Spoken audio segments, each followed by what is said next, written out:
Hello, welcome to the October 14th, 2025 Club Cubase live stream. My name is Greg Undo and I'm the host of the live stream today. If you have not attended a live stream before, how it works is you could just simply ask questions in the live chat field or send questions in advance to clubcubase@steinberg.de. When asking questions, you're always at my ability to answer questions in perhaps a real-time manner. It may soon be eclipsed depending on how many questions we have. I will go through all the questions chronologically as asked, so if you don't see an immediate response to your question, if we could avoid asking the same question over and over again, that would be appreciated.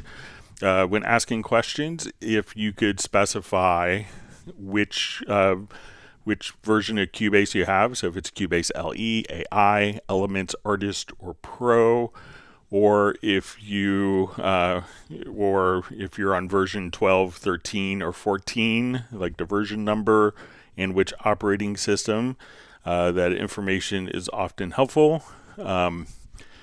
We should have an index of all of the topics discussed in today's live stream pinned to the top of the comments field with timestamps, so you could quickly navigate to particular topics that were discussed in the live stream today. Once questions, and if you wanted to search for questions that have been asked in previous live streams, you could go to cubaseindex.com. And we want to thank Jan from Stockholm for creating that website. We have two people that serve as moderators, Jazz Dude and Agent K. So they're not Steinberg employees, they just do it to make it a better community experience. We want to extend our gratitude to them. And we'll also give extra special thanks to Jazz Dude for his work with the unofficial Cubase Nation Discord. That's a great resource of information that is available for the Steinberg community.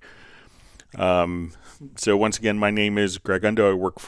I'm based in the United States, and I work for Yamaha Corporation of America, and I primarily focus on Steinberg products, and I'm the host today. I'm presenting from outside of Alexandria, Virginia, in the Washington, D.C. area. And if you're watching us live, please feel free to introduce yourself and tell us where you're from. And with that, we will go ahead and get started.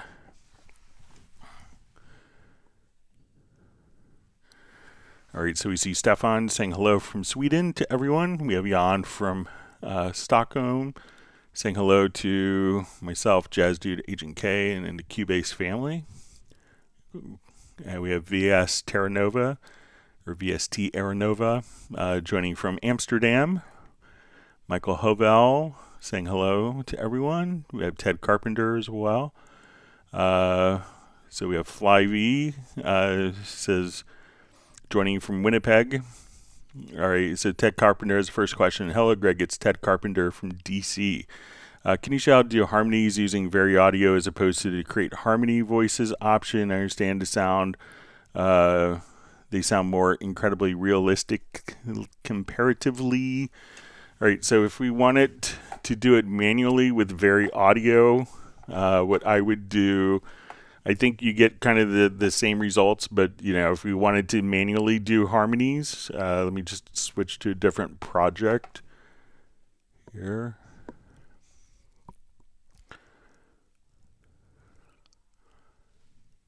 Let me just see. Yeah, here's one I was thinking of. Okay, so I'm going to go ahead and so I have a chord track in this particular piece.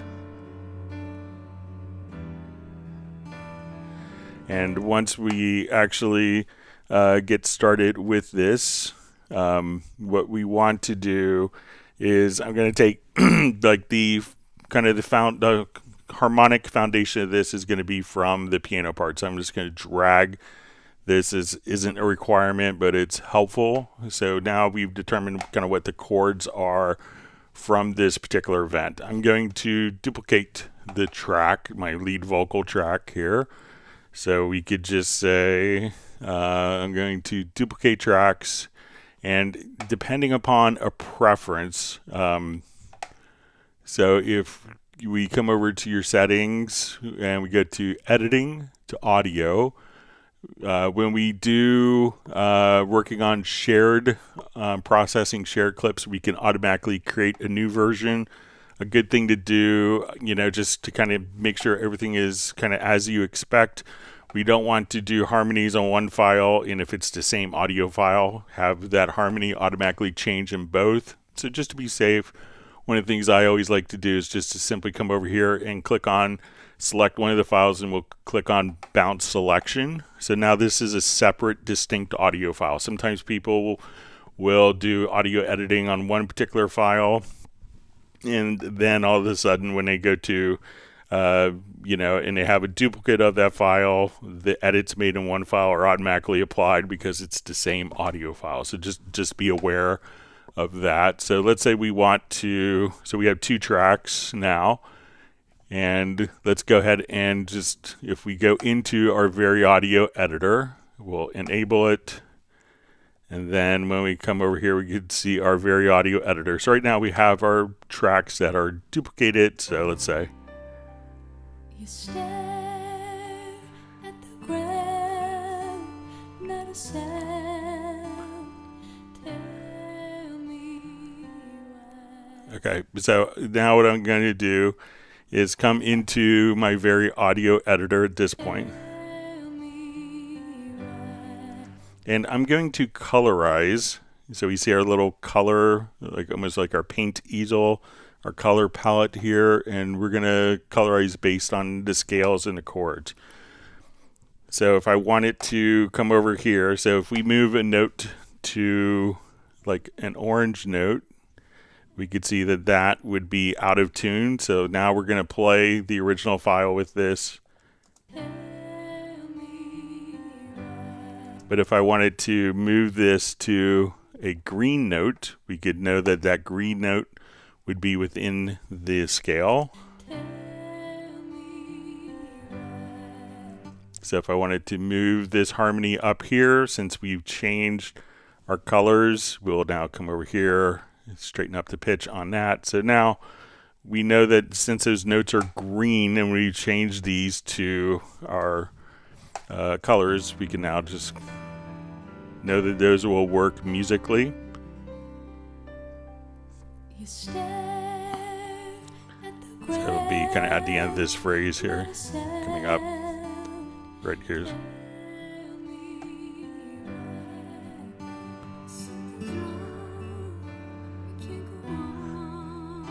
So you could manually do it like that. I think it's probably the same quality of results. So if we wanted to, come over here.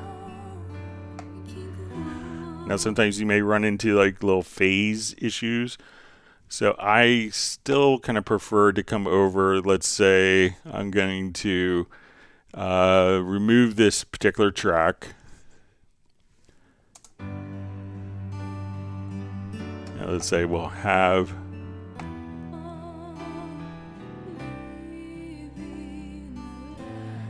so if we just come over here and select that particular phrase, we can now come over, go to our audio menu, and the other option, as you mentioned, was to generate harmony voices. So as soon as I do this, we can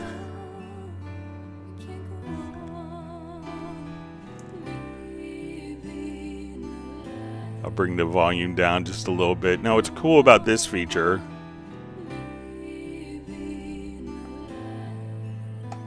is we can say, okay, gave us soprano and alto. If I come over here to the chords, I could say, give me alto and give me bass or tenor. And now that will just give me different harmony voices.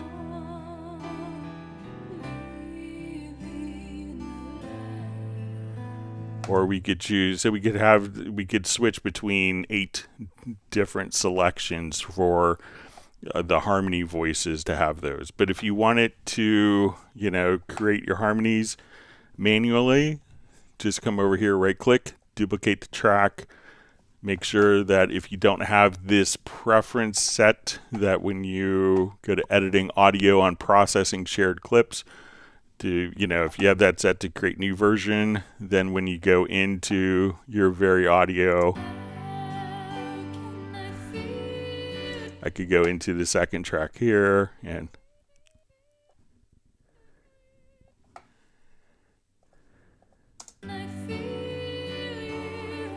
So let's listen to the harmonies that we just manually made.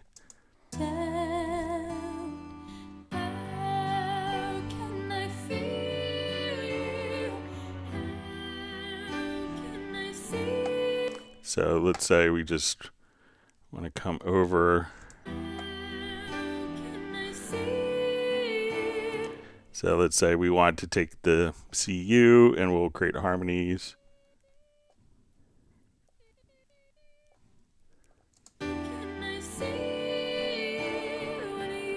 So you could manually do that, but it's always great to just make sure that the colors, once you've extracted the chord track or created the chord track manually, is just to come over here and then you can know exactly which notes will sound bad if they're kind of in orange. So if I move this to an orange note and we go to do our harmonies and we listen to it. Whereas now moving those to green notes, green good, orange reddish bad. So let me know if that's helpful for you, Ted. Great to have you on from DC. All right, we have Tim Weinheimer joining from Mission Viejo, California, from a rainy Mission Viejo. Thanks for joining us. All right, you see Vince is going to be out of the studio today. See Jan giving kudos to Jazz Dude for the unofficial Cubase Nation Discord. We have Tark MG just saying hi. Mark Winslow sending aloha, and an aloha from Honolulu. Thanks for joining us very early in the morning in Honolulu. We have Arif B joining from Holland. All right, Alfonso Harried says, hey, hope all is well. Can you show us how to punch in and out?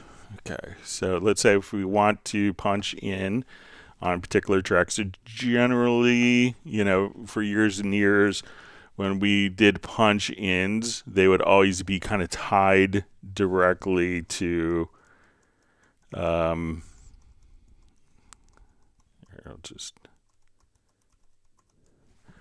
so they would be tied directly to like the left and right locators. So a lot of people may come in and grab the range selection tool.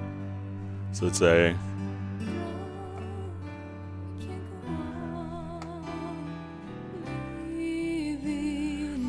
we needed to punch in a particular phrase. So what you could do is kind of select the phrase. And if you want it to be just like a small word here, I could use my range tool. And if you see that, if you notice that it's kind of snapping to the bar, you could hit the letter J and that would turn snap on and off, or hit this icon. Then I could hit the P key. Now, we could have this kind of set up where we could punch in directly here, and we activate punch in just by clicking just to the left of the transport. We could come here and we have punch in and punch out. The key commands to activate that is I for punch in and O for punch out.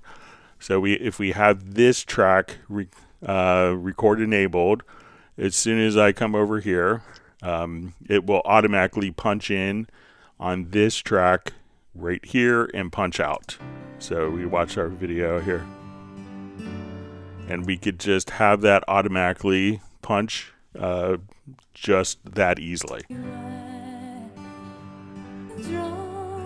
Now, if we want to kind of decouple, let's say if we're working on a phrase and we want to loop a phrase, because these loop in and out points are for the particular phrase, and we want to maybe loop a measure or two before, what we could do is I'm going to say we're going to set our in and out points here, and we need to give the musician maybe a little bit of a heads up. So say in the middle here we want to punch in on these points. We just need to punch this particular word. Okay, so I want to punch that phrase, but I want this boundary, my left and right locators, to still do the loop. So I'm going to activate the loop. So what we could do now at this point is when we go to our transport, we have what we call punch points. And I could say, let's set the punch points from our selection range. So if I wanted to come here, now we see these little red triangles. So this is now our punch in and punch out. These are our punch points. So if I start playing, we could loop these two measures, punch in this one phrase over and over again. So if we do this, I'll record enable this particular word. So you can see it punch in, punches. So we could give a little bit of a context to that punch point.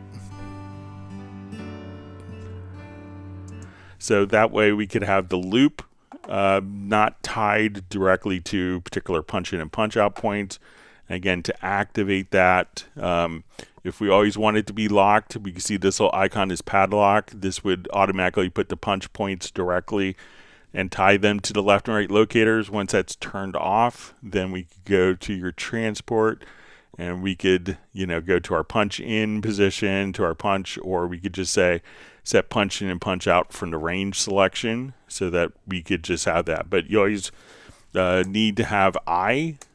If we look at our transport bar here, I for punch in and O for punch out, always enabled for that to work. So let me know if that's helpful for you, Alfonso.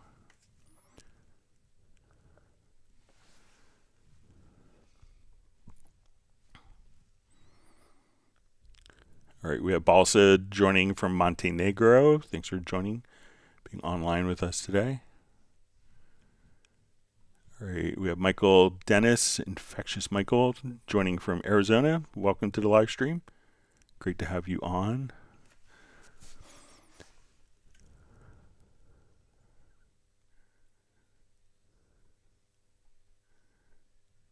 All right, sorry, my chat field jumped already.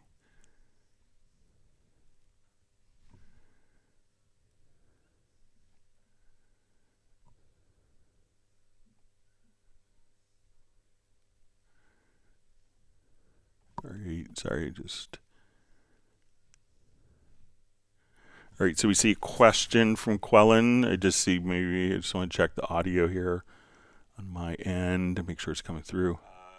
Remove this. Okay, so seems okay. My monitoring tab here.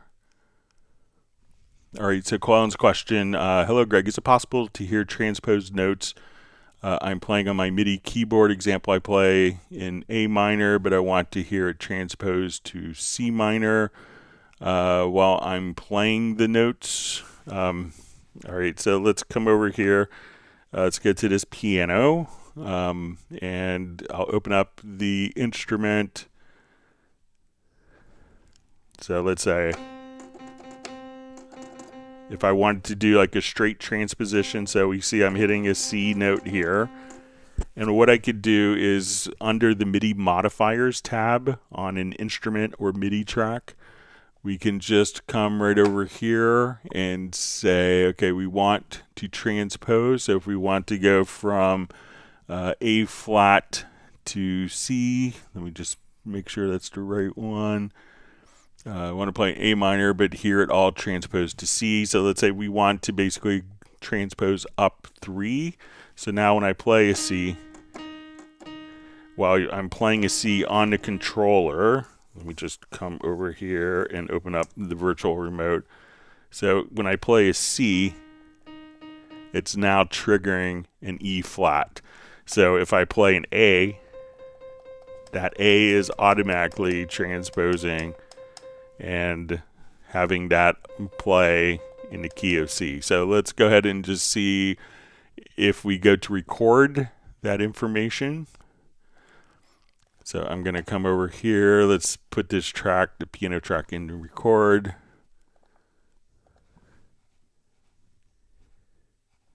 I'll just do a new track version because I think we have a fade out at the end.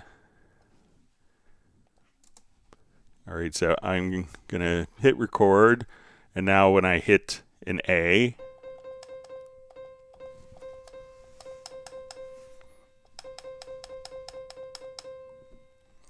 all right, and we'll look at the pitch, and we can see, let's look just to make sure that our pitch is set. So we just played an A. Let's go.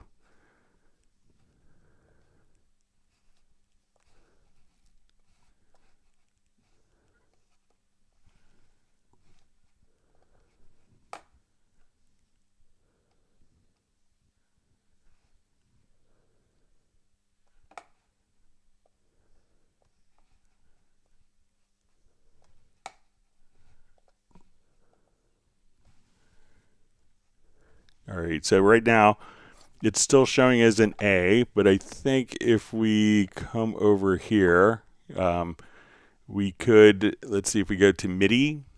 So since we played an A, let's see if we could do the merge MIDI or if we do our freeze MIDI modifiers.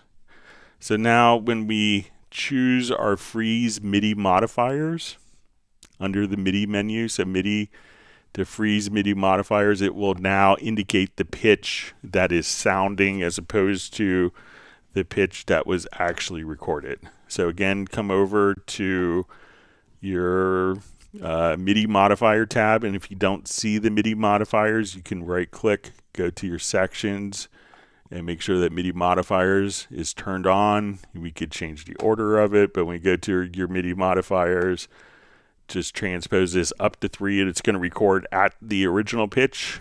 And then if you want it to come over again to your MIDI menu, you could choose freeze MIDI modifiers, and then it will change and show the sounding pitch.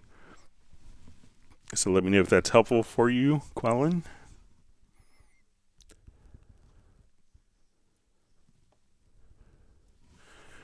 Okay. We see Michael Teams from Weatherford, Texas joining. Always great to have you on, as well as we see John Costigan. Uno Memento from Finland wants people to whack the like button.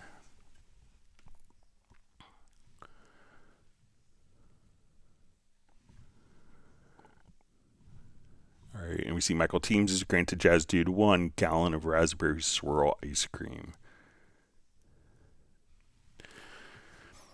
All right, RFB just says, question, is it possible to use older macros from older Cubase versions in the latest version of Cubase on Mac OS? I had older macros, but they doesn't work on the latest version on Mac OS. So generally it's going to be carried through if, the macros are actually a part of the key commands file.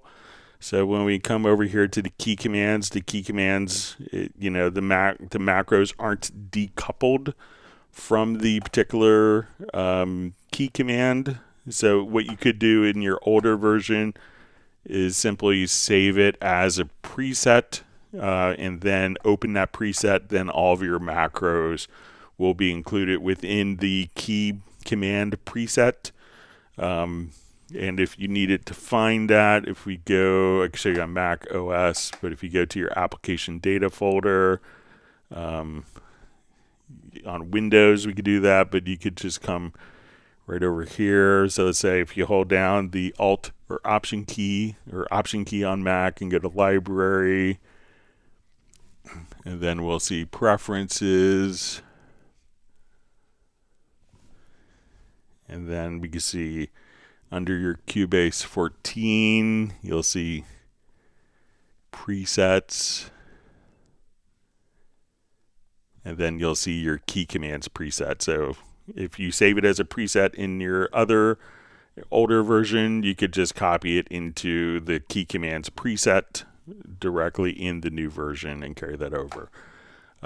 You could also, if you exported a profile, so let's say if you go to your profile manager, under your edit menu and export a profile, that would include macros and other settings that you may have in your Cubase setup. All right, great to see Benny from Sweden on. We have Martin joining from Germany, I believe.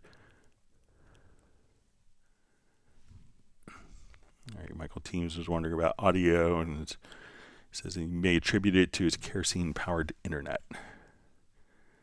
All right, Gareth is happy. He says, OMG, it's Cubase time. Great to see you on, Gareth.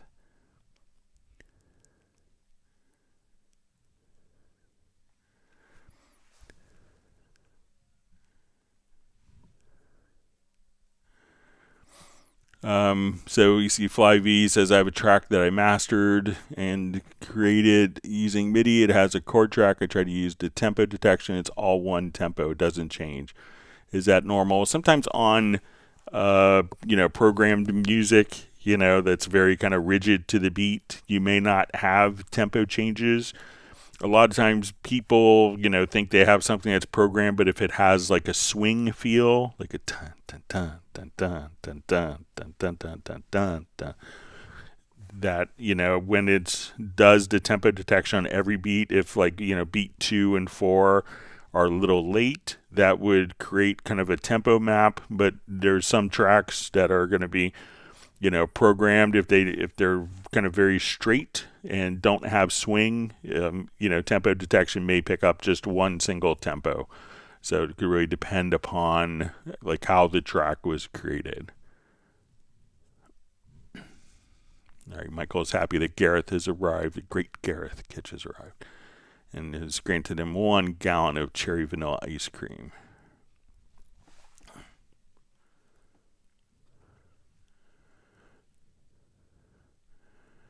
All right, so you see Gareth says, Agartha Book 2 is at the percussion stage. Yeah, let me know as soon as you get drums done. I have some bass parts I need to send over to you.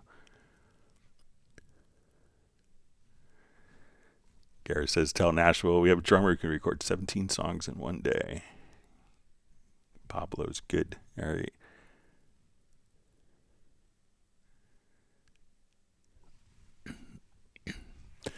All right, Andrew Goodoyan says, hi, which YouTube's audio processing is better? Even if I prefer these two off, DRC / stable volume or auto dubbing. So I don't know if it's for a live stream versus if you're kind of, let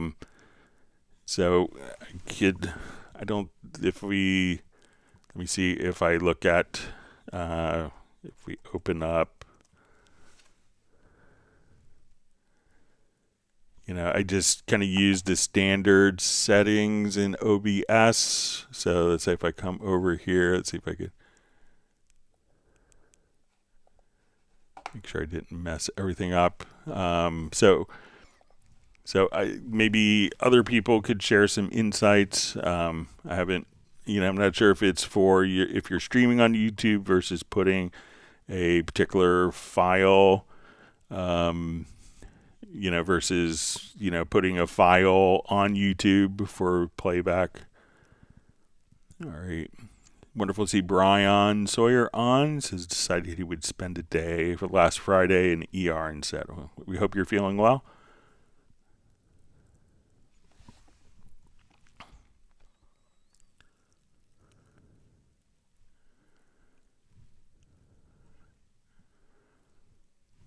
Okay, Michael Teams has granted Uno 1 gallon of chocolate cherry mash ice cream.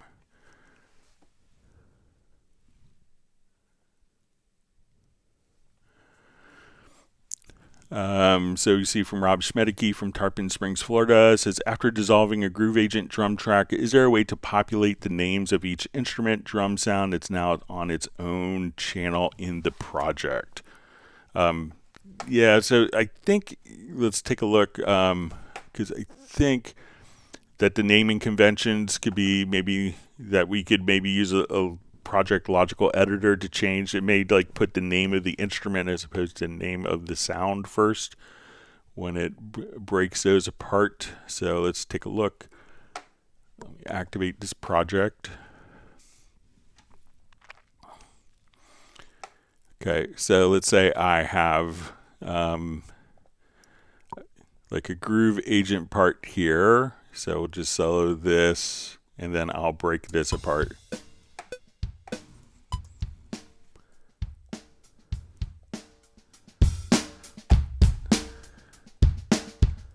All right, so I'm going to select this and let's dissolve the part. So we can go to MIDI to dissolve part and we want to separate the pitches. All right, and when we do this, we can see that's going to carry the name of kind of the instrument. So let me just, I'm going to undo that just real quick. Okay, so we have the name of the event here. Okay, so it's going to carry over the event name as the beginning. So, and then you could see that, okay, when we look at the name here, we see forget to pass, kick C1. So what you can do is just come up with like a project logical editor template. So I'm going to come over here. So it's kind of there. You can see kick, you know, and the MIDI note. So we can see hi-hat tip, etc. So, but let's go ahead and just create the project logical editor. And we want to say, okay, let's, so say we're going to do equal to, we'll just say media type or container type is equal to track. And we will just make it for selected tracks. All right, and what we want to do now, we're going to transform, and let's color, or I'm sorry, we'll say set name. So let's replace forget the past with, let's see if we,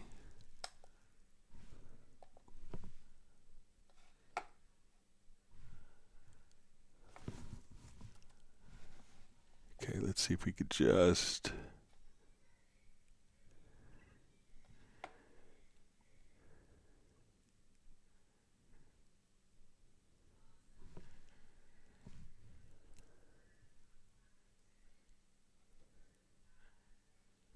let's try replace search string, forget the past, and I'm just going to leave that blank. So once we do that, then we can see kick C1, hi-hat, snare D1, fill, hi-hat pedal. So we can just kind of see those different ones. So try just to select. You could say, okay, transform, container type is equal to track, property is under is selected, name, and then you can say replace search string. So we want to get rid of the name of the particular event.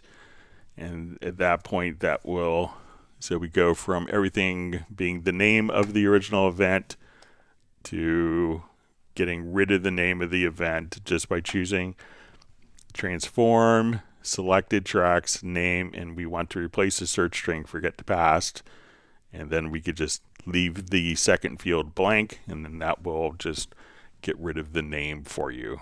So it's kind of there, but it's not the first thing that you see, and there isn't a way to kind of change the order. And I've kind of brought it to Steinberg's attention in the past, and I'll mention it again now that it's come up.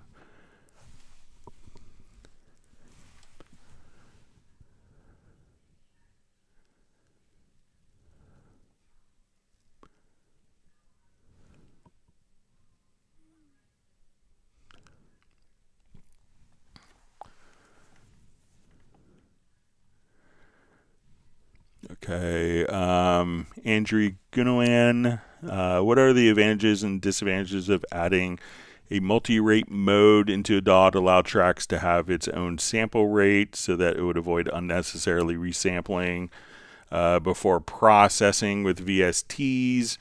So the disadvantage of is it one that it's, you know, I think it makes sense when we're dealing with digital audio clocks to have one single clock, you know, for all of, you know, for the entire project. When you have stuff that is kind of changing sample rates, you know, like most DAWs don't have independent sample rates. They may have independent bit depths. And I think a lot of, you know, and I know there's some plugins that will process at a higher sample rate internally, and, you know, some of the plugins will do that. but it's not necessarily taking the individual tracks or individual elements and having them play different sample rates. So, because that could affect kind of the stability of the sound of the audio. So obviously you want all of the audio tracks to be playing and have kind of a common clock source. So, if a program is kind of jumping up the sample rate to kind of maybe, improve the quality of the processing, I think most of it could probably benefit from not necessarily utilizing a higher sample rate, but a higher audio precision. So when we go to Cubase, we could tell it to automatically, when we go to our audio system, to on a processing precision, to use 64-bit float instead. But I think, doing real-time sample rate conversion could only kind of lead to problems.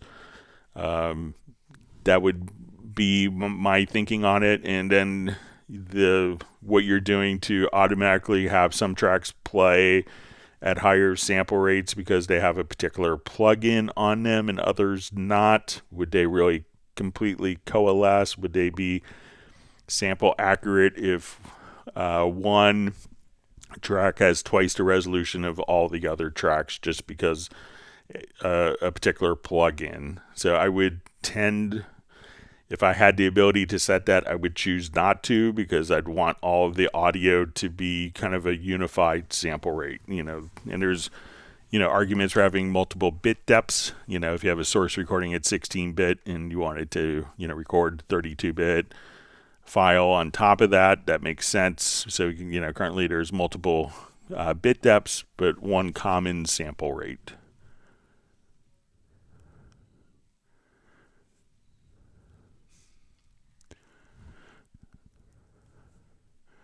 All right, so we see from Michelle Hovel, says, "Hi Greg, I'm currently working in Nuendo 14 with 3 stems, drums, mixed instruments, and vocal. The track has a variable tempo that does not remain constant throughout. I need," all right, sorry, you just find it again.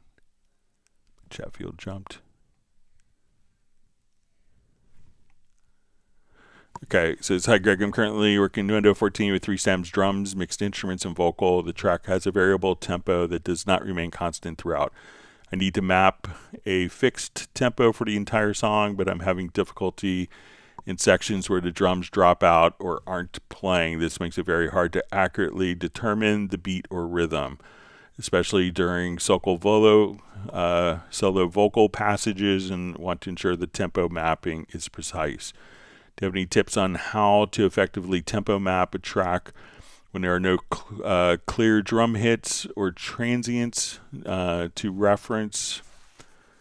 So let me just see if I have...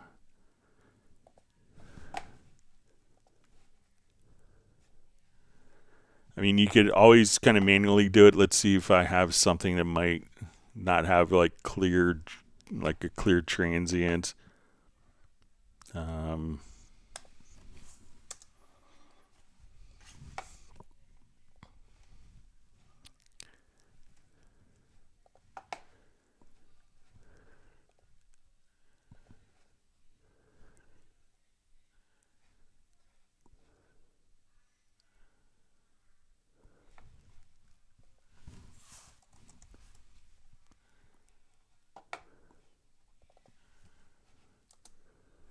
Okay, so,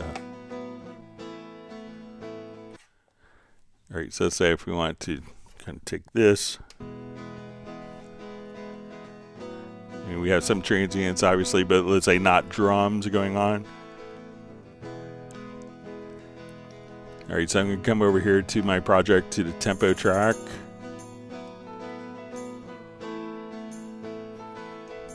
And we'll say tempo detection.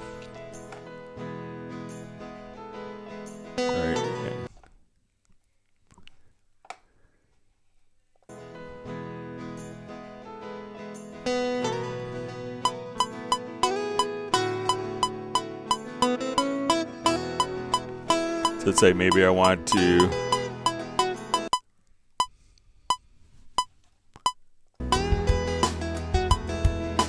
Alright, so let's say our transients have kind of kicked in.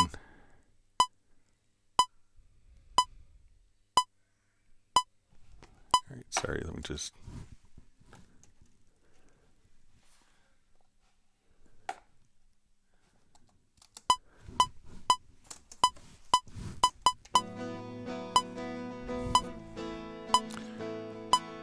Alright, so when you do the tempo detection, you know, what you can do is that it places you into kind of like the warp grid mode. So, you know, and what we're able to do here is to say,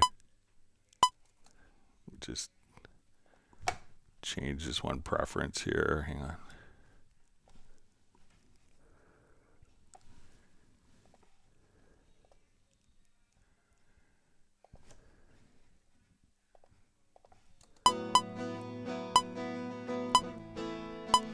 So let's say there's not much of a transient, but what you could do is just come over and kind of listen to the particular points.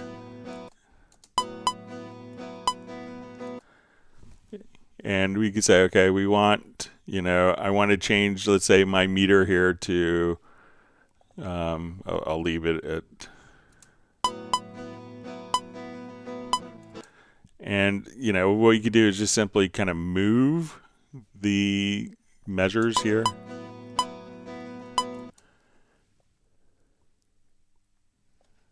All right, so we can manually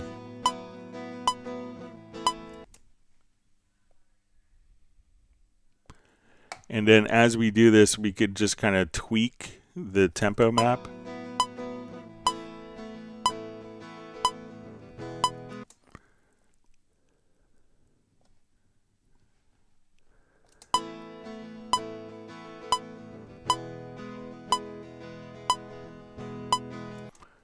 So, you know, and let me just adjust my transport start mode here.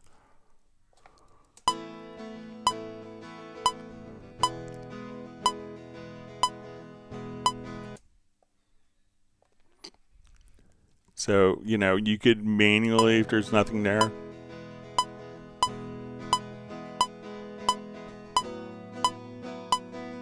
is just kind of, you know, before you close this out.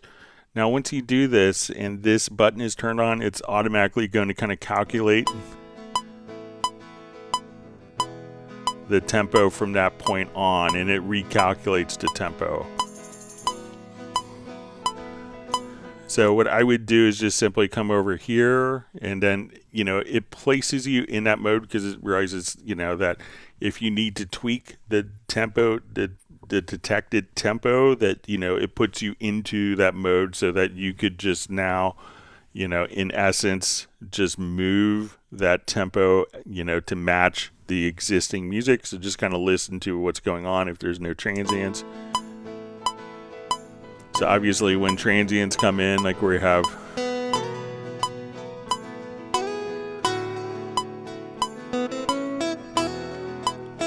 and let's say when we have our drums kick in,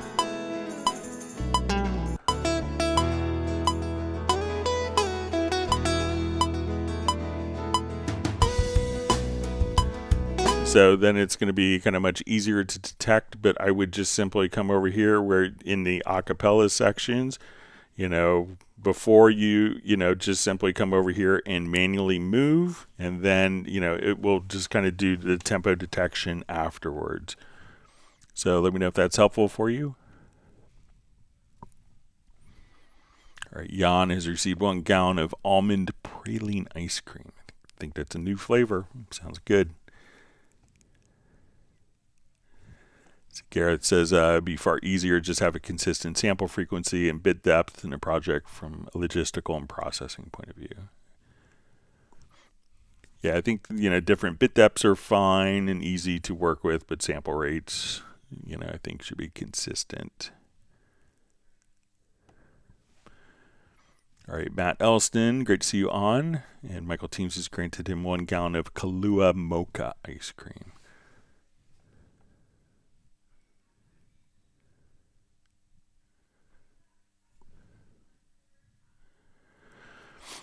All right, Andrew Gunawan asks, what's the difference between an analog VU meter and digital RMS meter, assuming the scale of both meters are exactly the same and corresponds to the same dBFS value? So it's just a different representation. Some people, like when VU meters were coming out, some people hated them because they're very kind of used to metering with, well, let's go ahead and set these to the same. So it's just going to be just a different representation.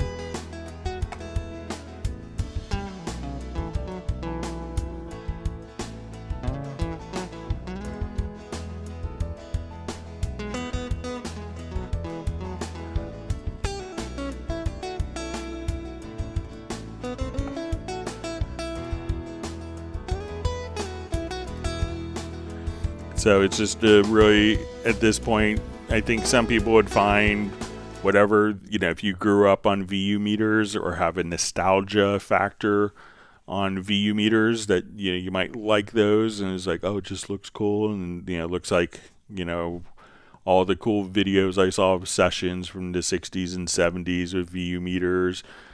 Before they had LED meters. I think LED meters, are probably going to, or VU meters are probably going to be a bit, and LEDs are going to be a bit more accurate. So when you the VU has kind of a tendency to be inconsistent from meter to meter, as well as where I think that there's actually, very defined standards for VU or LED meters. So, but it's really just kind of a personal preference, and you could have both at once.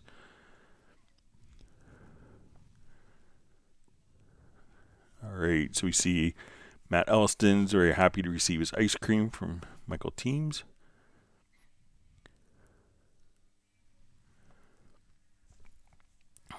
All right, Ohad Zakay says there's an option to create a fade in out, but with a cutoff filter, not just volume.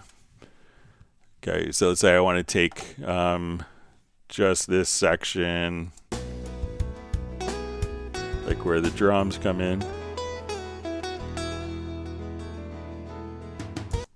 All right, so say I want to put a filter on.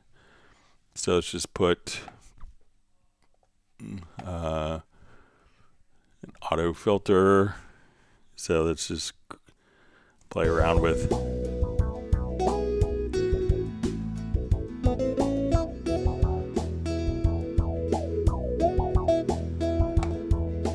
I'll try maybe even underwater here, just for.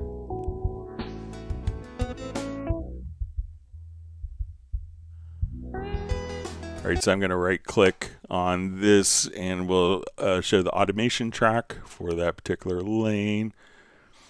All right, so let's say we want this to automatically, so we'll come here, let's grab our line tool.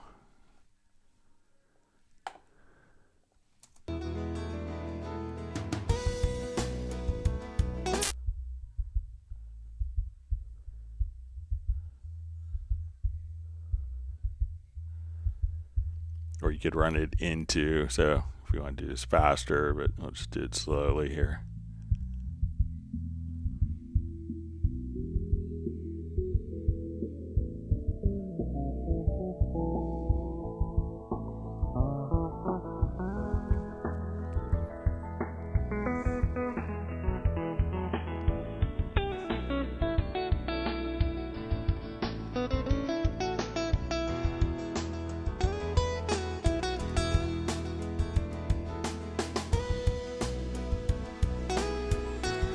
So you could just automate a filter plugin and have that automatically just kind of pop up as well. So.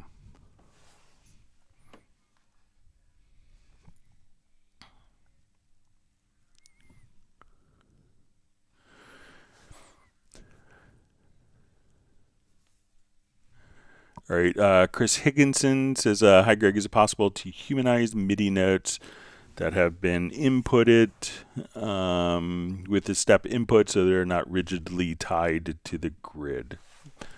Yeah, so let's input, we'll just do a quick.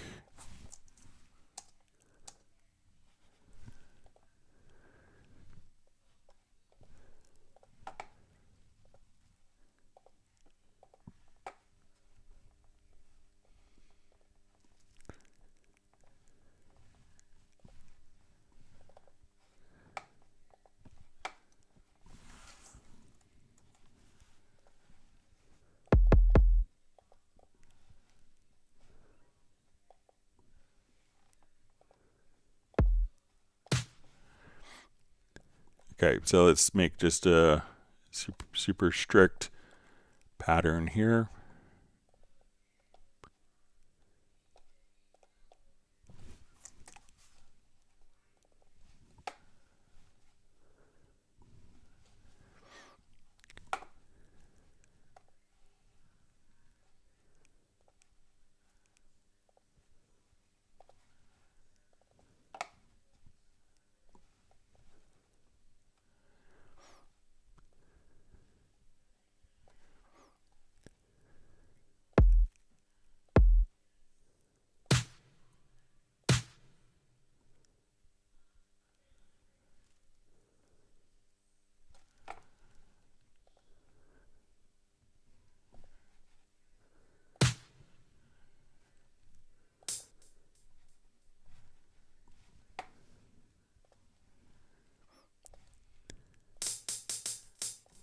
All right, so let's say we have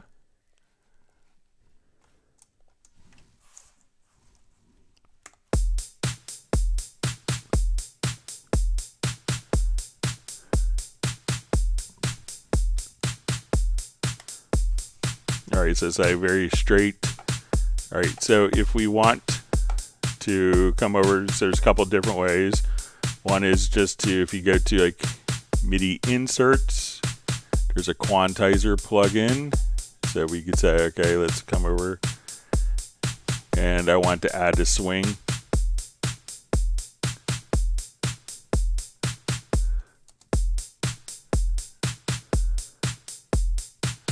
And let's put on 8th note swing here.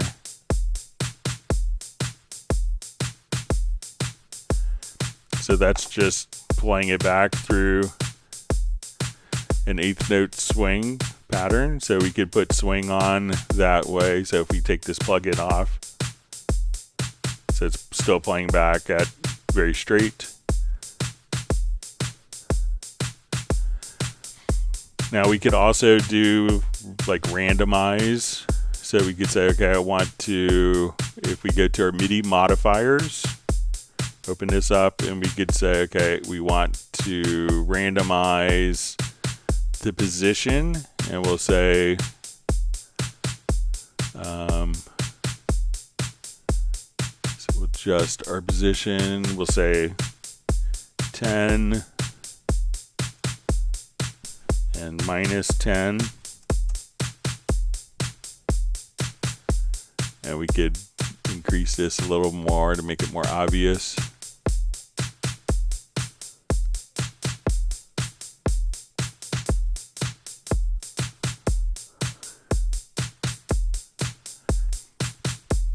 And we could also randomize velocity if we wanted to as well. So everything is pretty boring. So let's say 20 minus 20.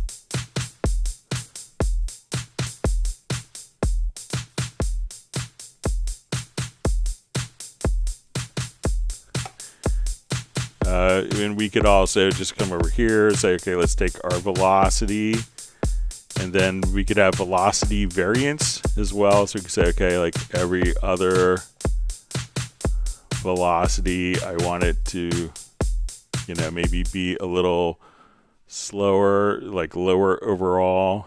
So I could just randomly just kind of take different velocities here.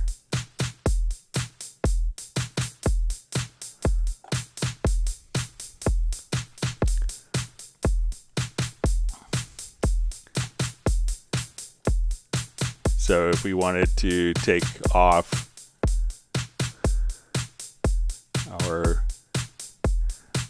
So, and another method would be just to go into like our logical editor. So if we go MIDI to logical editor, we can come over here and say we want to take our MIDI notes and we want to go to and we could say our position we want to set to relative random values, and we'll add, let's say, our velocity. We'll set to relative random values here, or we can say value, set to random values between 70 and 120. So now as we apply, I could just kind of come over here and just hit apply. And we could get different values. So you could kind of play around with the logical editor as well, so you're not having kind of the same velocity. So if you want to just take your velocity curve here and be able to randomize your velocity curve, you could do that very easily. So a number of different ways to kind of make step inputted notes sound a bit more human.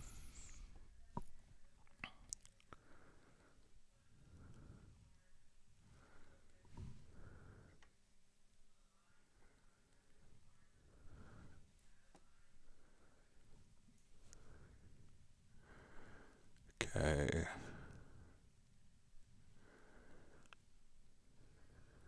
All right, so you see FlyV just says, I'm thinking of purchasing Spectral Layers. Is there any way to put it on a payment plan instead of all at once? So I don't think that the Steinberg online shop has payment plans, but I could be mistaken. But you know, most dealers will still be able to sell. So I think since you're in Canada, maybe you could check with Long and McQuaid is, I think, the large dealer where you could check with kind of like an online dealer. Sometimes dealers will have their own financing, their own financing plans. So you could check to see that. Michael Teams just says use a credit card. That's not.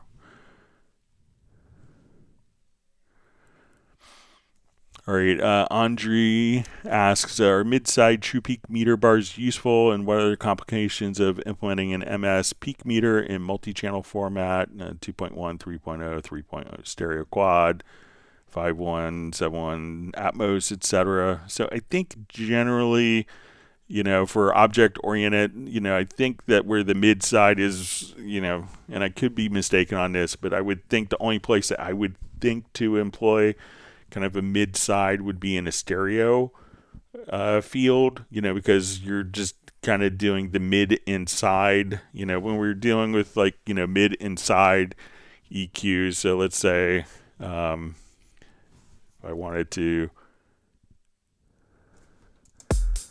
EQ the mid-inside, I think MS is primarily going to be for stereo files and stereo manipulation. So let's come over here to our EQ if you're not familiar with it. And I want to adjust, let's say, band 4. All right, so we have like a nasty EQ bump, but if we put band 4 into mid inside, now I could have the middle part of the panning spectrum have that mid-range bump, and when we do sides, I could say the sides, like the outer, if we were to think of this as left, center, right, we could EQ the side edges of your left and right stereo within the stereo field, but I don't think that would be applicable for kind of like a multi-channel interleaved file. And if you're doing processing in like a stereo track in an immersive thing, I don't think it may kind of work out, depending on you may have an effect depending on your channel configuration, but I think that it's primarily going to be useful for kind of stereo based formats. But I could be mistaken. Maybe if someone else has experience with that, they could chime in. All right, wonderful to see Marvin Earl checking in from Rhode Island. Thanks for joining us.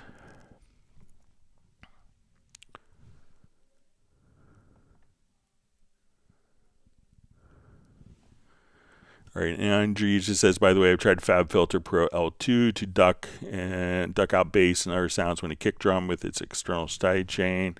And so, are anyone preferring Pro L2 over compressors to auto duck sounds?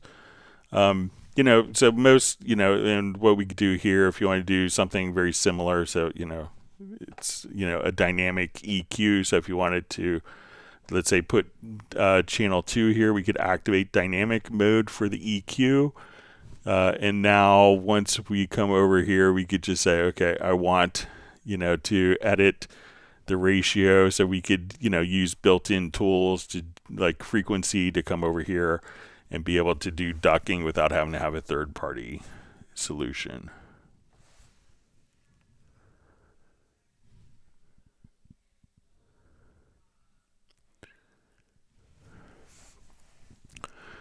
All right, Alfred G. Pogo asks, says, what's the difference between volume in the controller lane on the timeline and volume in the MIDI editor? How do you make a straight horizontal line in the MIDI editor? Thanks, Greg. All right, so let's say if we want to come over here, so there's, there's a couple of things that it could be. So let's say if we're dealing with our automation here, so if we have a, a straight, we open up our volume automation for like a virtual instrument track. If we put kind of 2 points here, we could, just select. So if we wanted that to be softer or louder, we can adjust that.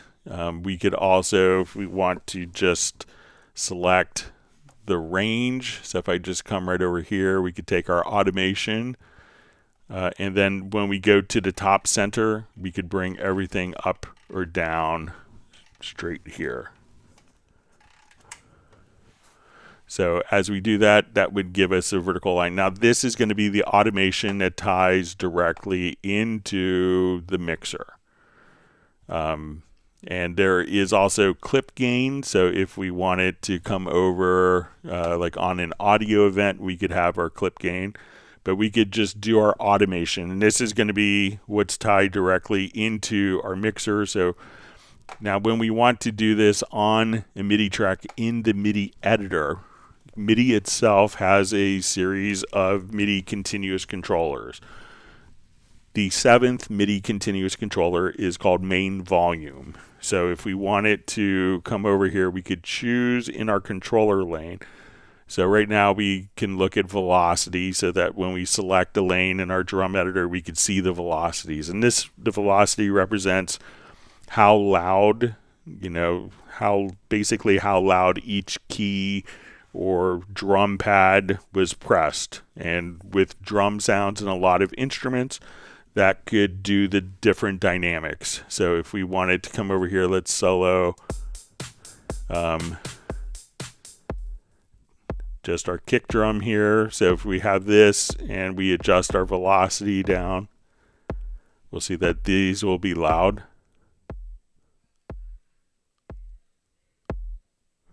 And depending on the drums, so if you had like more of an acoustic drum set, you'd probably hear like more dynamic change with that based on the velocity. Now we could also just come over here and have main volume. So if I select main volume here, and again we could grab our line tool, which is the last tool, and we could just, if we wanted to have a straight line, we could just draw in like, a straight line there if we wanted to, or say, okay, we're here and we want this to be, we could have just a straight line by drawing in one value, and that will maintain its value independent. So you can have MIDI volume that will be independent of So this is volume for the MIDI information in the instrument that can be independent of the volume for automation in the mixer.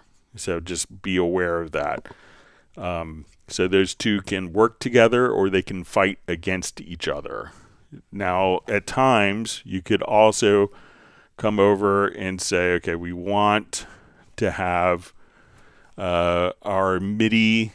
I want to see my MIDI CCs, instead of being limited to a range of 128 values for a MIDI CC, which is the design of MIDI 1.0, which is still being utilized by the vast majority of instruments, that we wanted to have a higher resolution range, and that's what, when we would use the automation. But we could also come over here and choose to say, okay, when we're dealing with MIDI CC, we could say, okay, I want this to basically automatically go to automation tracks versus the MIDI parts. So to draw in kind of, different, like a stable volume for MIDI CC7, you could just kind of click right here, and that value will remain kind of the same until it receives another value. We could choose to have this automatically, when we put a value in, for it to immediately go, or we could choose to have it curve as well. So if we wanted to ramp, as we draw in, we could have the MIDI data ramp between the two different values as well. But just to kind of draw in straight MIDI CC, just grab like the pencil tool, and you could just draw in a straight horizontal line just like that. And that value will be maintained. So it's kind of it's a question, and it could lead to lots of other, other issues. So just to be aware of the difference between, I think most people would tend to use automation more. But if you've been doing MIDI sequencing, a film composer for 30 years, kind of before VSTs were around, you probably draw in a lot of MIDI CC7.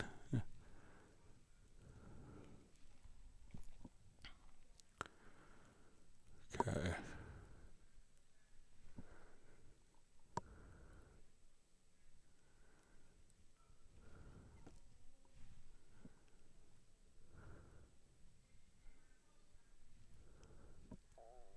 All right, let me just...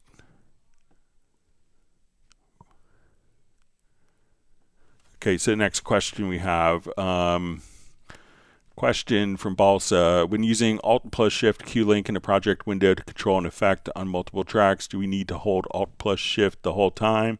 We're changing parameters on an insert effect, when to let go. So I think if we're doing this, let's add a number of tracks here.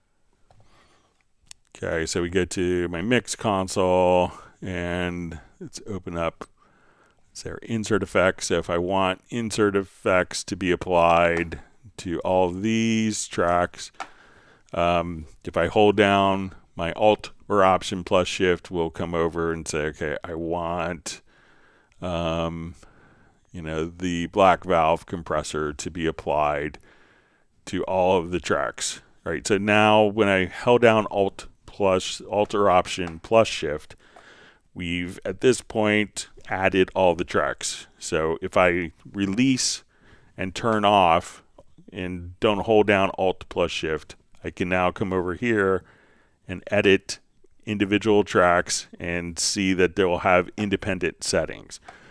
If I want the settings to be applied to all the tracks, we could hold down the Alt or Option plus Shift, or you could just simply enable Q-Link, and then for all of the selected tracks, I'll come here, let's put our peak reduction at 12 o'clock. So now when we come to the other plugins, and let's close this one, we open, let's say channel 8. So let's go down and come over here. I'm going to hold down my Alt Option plus Shift. We go to the right track. That would help.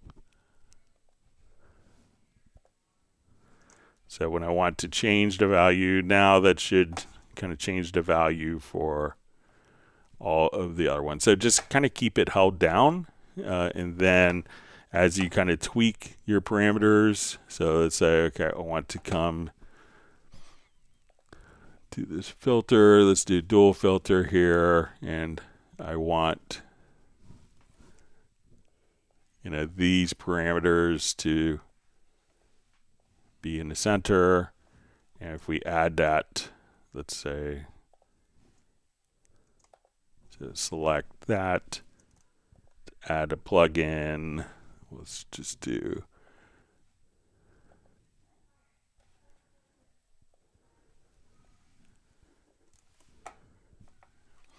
and now when we come to the other plugins, we can see that those are automatically. So I would just hold it down until you're done with the particular parameter, and then you could see that all those parameters will automatically be carried over.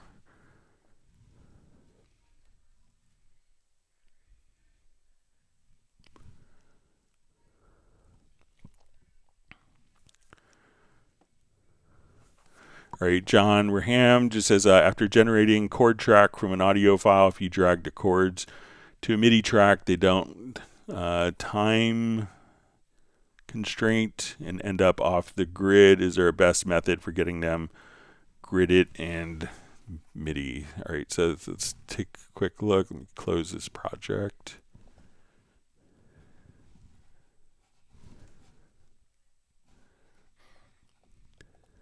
All right, so okay, so let's say I want to come over. Let's take this file here, activate this project. All right, so I'm going to add a chord track.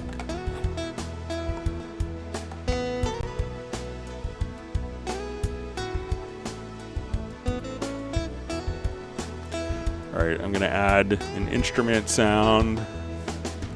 Maybe like an organ.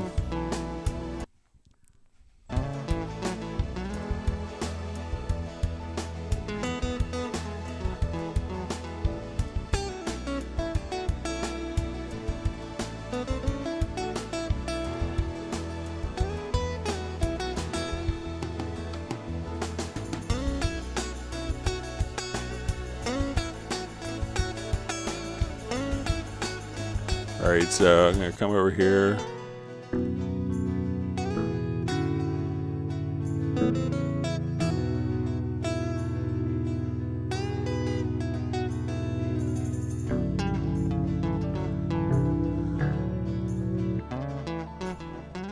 Let me just change the voicing options here.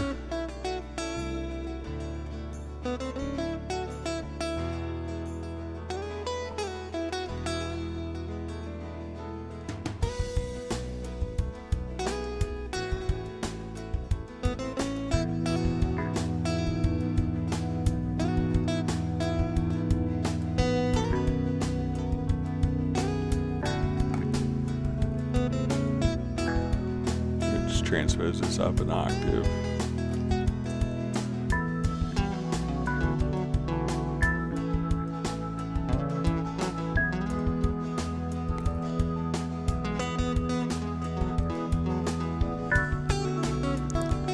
So if we've done like a tempo map of this song,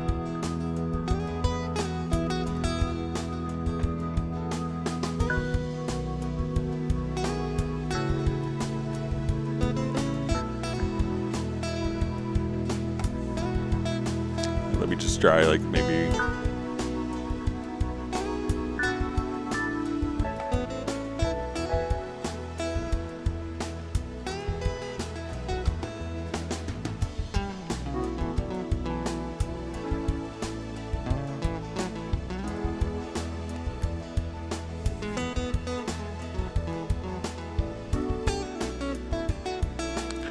now if you've done the tempo detection on it, you know, So let's say if I come here to this and now I want to do like a quick tempo track. So let's go ahead, we'll just kind of listen to it here.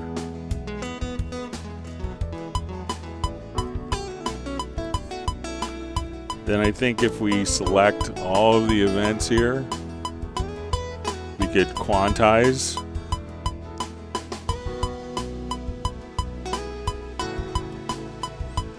So if you select all the events, you can't quantize it to be on the grid.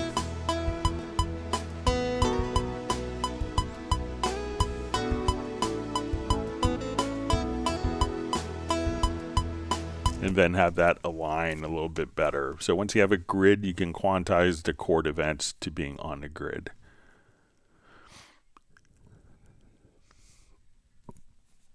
All right, we see from music_drug asks, audio warp is confusing. Why and how to use it, sir? All right, so when we have files that are going to be like rhythmically a little bit off, we can come over here. Let me just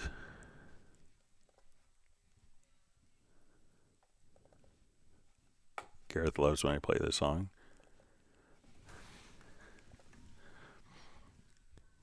All right, so let's listen to this particular project here.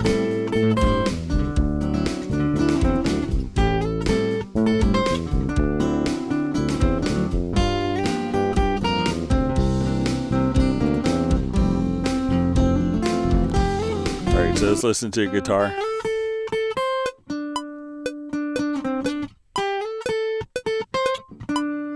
All right, so let's say those notes there were kind of rhythmically off. So what I could do is I'm going to select these two parts, and when we go to edit them, we could see that we're going to have warp markers. So there's a couple different ways. One, I could go to my hit points, or we have markers like hit points. So I'm going to come over here, let's adjust kind of our threshold, and let's adjust kind of, all right, let's make threshold maybe just a little lower. So let's see. All right, so I want to take those, and I'm going to go from my hit points, and we're just kind of looking at it visually to make sure we have kind of like the transient, and we're going to make warp markers, okay? So now when we go to our warp tool, we could place this into free warp.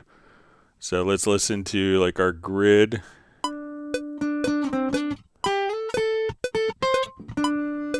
Like those three notes were out of time. So what I could do now is I'm going to put my grid on here. We're going to say, use quantize. And now what we could do is say, okay, let's move this note so that these kind of fall in beat. So again, I could select both of these particular notes here, and we could say, okay, we listen to it.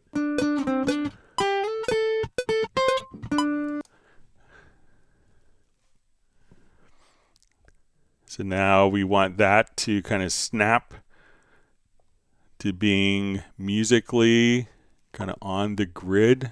So now we listen to it.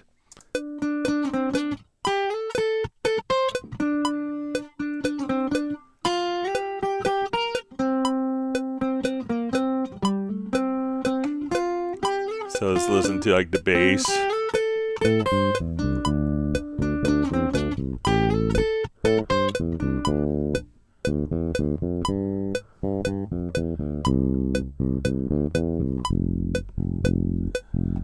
So again, I'll just come over here and with my hit points in the sample editor. So I could double click, let's edit the hit points.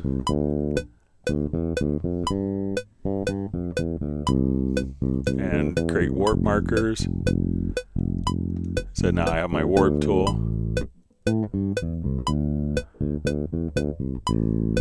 So let's say I had something like this note was hanging out here and I missed the downbeat. Sacrilege of all bass players. So if you have a situation like that where that note is out of time, we can just come right over here and just slide that note and that transient to be right on the beat.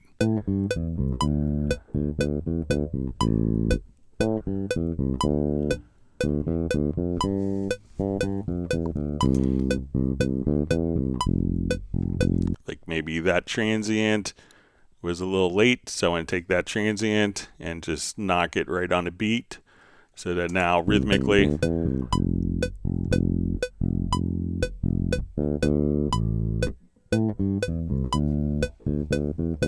so we can say, okay, and this is where you get like super picky. It's like, I didn't do a good job, so I want that to be on the transient. So we listen to it again.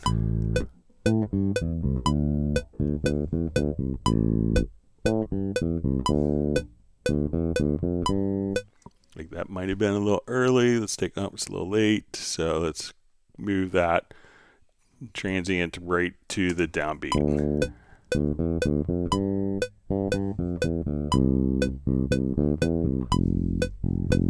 So that's kind of what audio free warping will allow you to do, and you can do it across multiple tracks as we saw on the guitar, or for a single track, but it's an easy way of kind of fixing kind of rhythmic stuff that's not as rhythmically accurate as you want it to be. You could just kind of manually slide and have it snap directly to the grid. All right, so we have Baza saying yo from London, Greenwich. So great to see you on. We have Danny B on.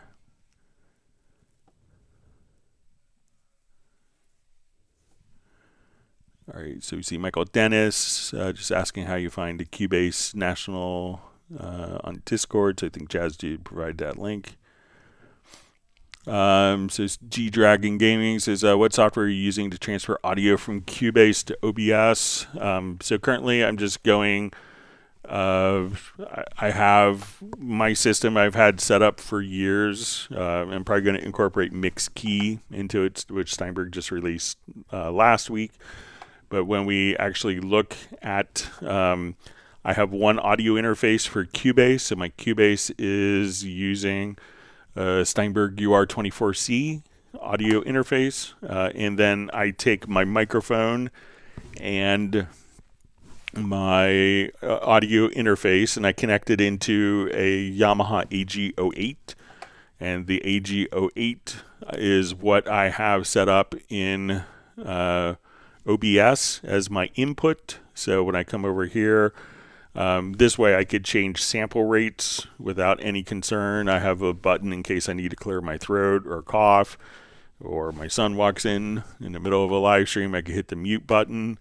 So those things are, so I don't use special software, I just use OBS, and you put your stream key in OBS, and then that is what I'm using. So.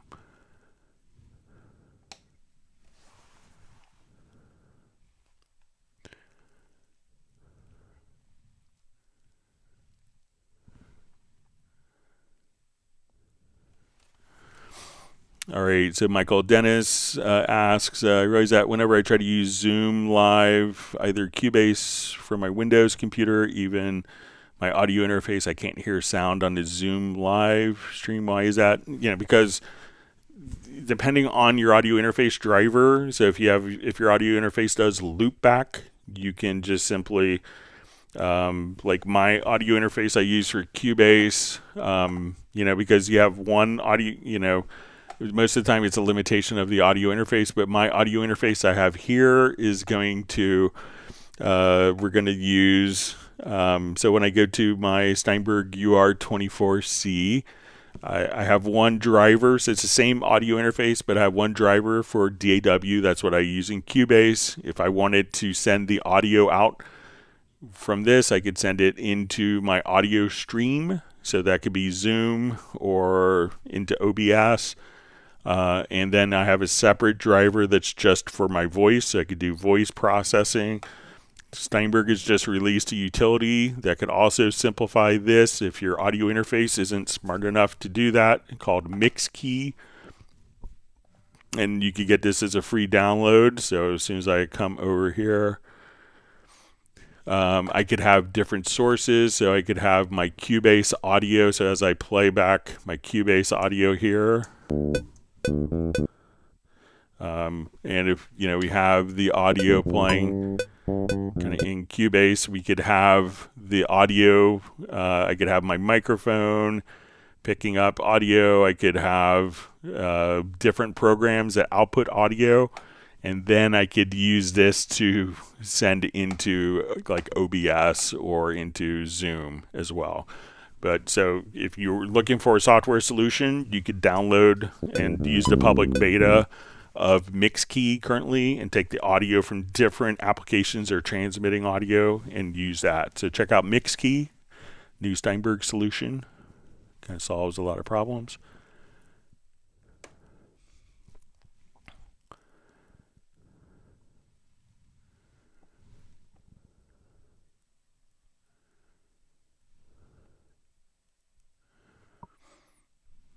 Okay, we see Andrew just asks, it is useful to display both sample peak and true peak values at the same time, superimposed into one with different color for sample peak, true peak, as opposed to having only one sample peak or true peak at a time. So I'm not sure if it's a question, but let's say if I wanted to come over here, let's...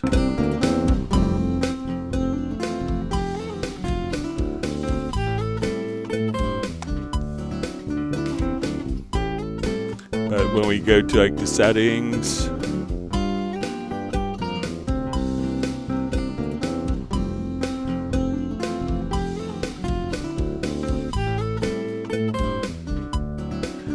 here you could adjust kind of like your peak hold and the fold back and your threshold here. And you could have meters that show different things or the same meters with different settings on them as well. All right, great to see Tim K on, joining from Zeist in the Netherlands. He's usually joining with his cat buddy, so.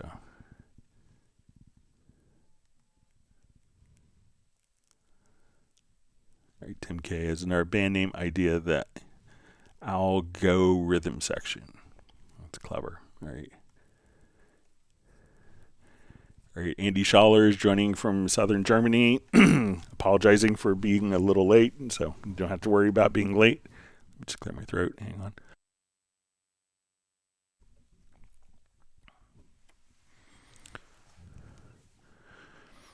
All right. Ball says a question. Says in MIDI modifiers, what are some of the examples using filtering options? Why is there a difference between limit versus filter? All right, let's take a look.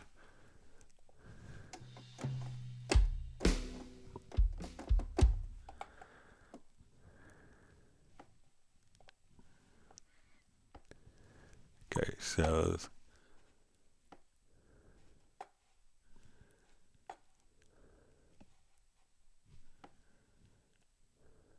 all right, so let me just read it again here, make sure.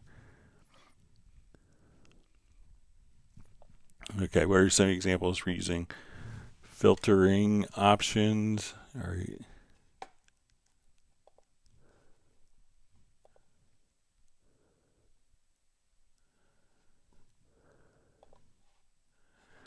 Okay, so let's say if I wanted to, like I have, let's say my kick here, and I wanted to filter out velocities.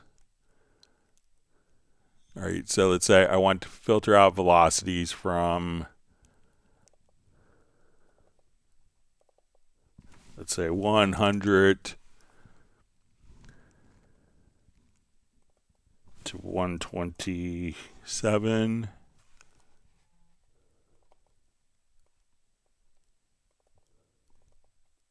Oh, I'm sorry, let's do 100 for a minimum value and 127. All right, so if I'm playing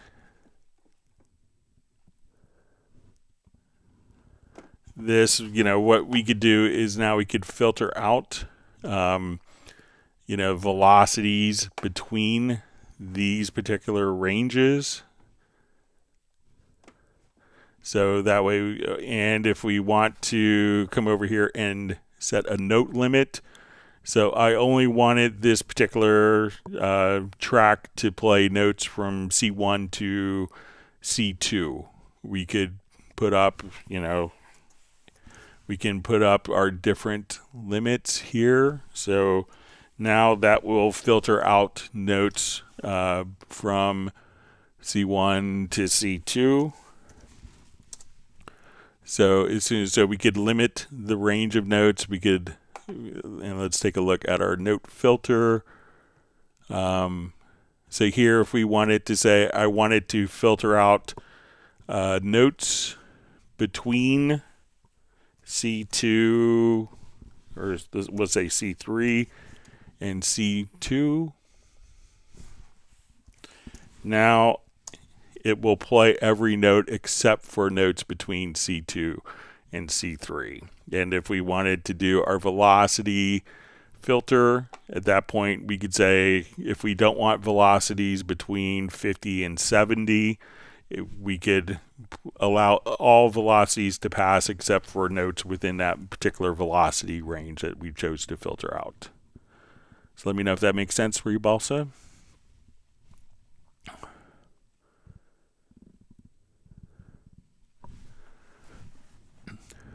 All right, Feldspar Songs asks, when dissolving a MIDI part to say create separate string lines, I notice Cubase creates a separate track for each note value. Is there any way to separate the top, middle, and bottom notes?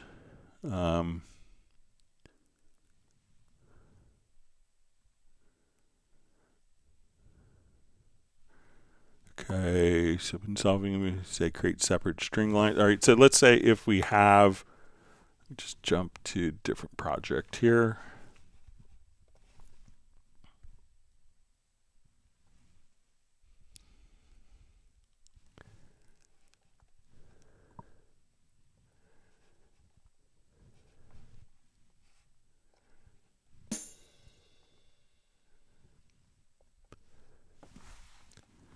Okay, and let me just.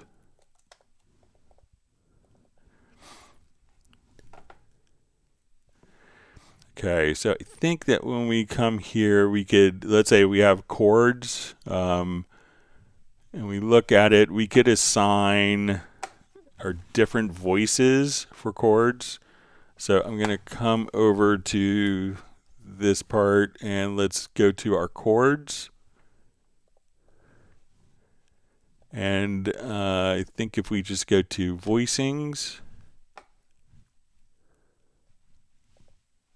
let's see if I remember how to do this. All right, so now we can see that when I select the top, it's going to be soprano, alto, tenor, and bass.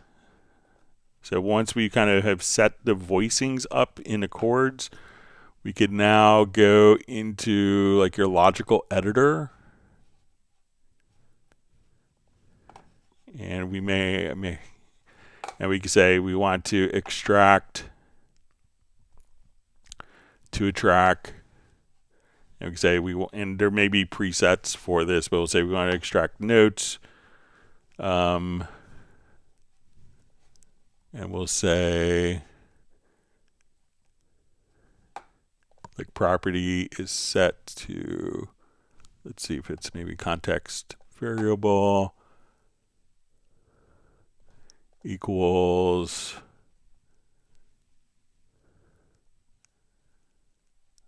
number of voices. Okay, so now when I come over here, I could say, okay, I want this to be voice 4. I think we come over here. And let me just check, see if I think we.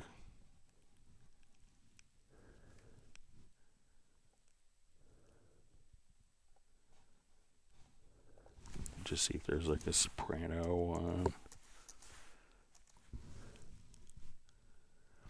Okay, so here we can say extract soprano voice. Okay, so we say context variable is equal to voice. So at this point, when we take this particular track here, I could extract the soprano voice, And then when we say, okay, we'll choose our voice here, and we'll say, okay, I want to subtract my alto voice, I want to extract a tenor, and then we could have each of the parts automatically split to different parts. So you could use, so we have our bass, we could just kind of go directly to where our chords were.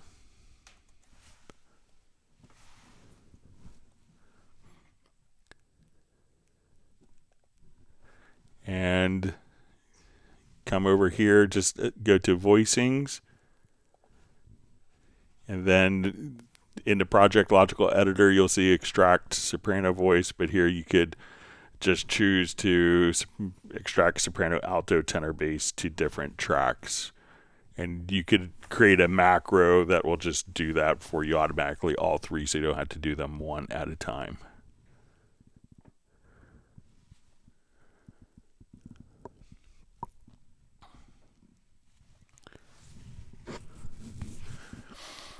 All right, Drowsy Eternal asks, when I select some of my Halian sounds, they now have a minus sign next to them and won't work. How do I make them work again? So generally, when we're in a particular instrument, so let's come over here. Let's say we go to our VST instruments, and we are in, let's say, Halian here. And if we go to a library and we see like a little line here, that's red with kind of a horizontal line. Generally, that means that that particular voice has been installed, but the license hasn't been activated. So when you click, so make sure that you didn't. Sometimes when people go to the Steinberg download assistant, you can just come over here and you could download a lot of different things that you don't have licenses to. So if you notice that with the download assistant, when we open it up, there's kind of a distinction. So when we go to open it, we can see my products, and then there's all products, separate licenses required. So if you downloaded like one of these sound sets, at that point you may go, you could download it and install it, but you don't have the license for it. If you do have the license for that particular sound library, make sure that it is activated in the Steinberg Activation Manager. But if you just download it like different libraries, at that point, if you haven't purchased a license or do not have a license for it, you will see this be red with a little horizontal dash, indicating that there's no license for that particular, no license for the library where that particular sound is coming from.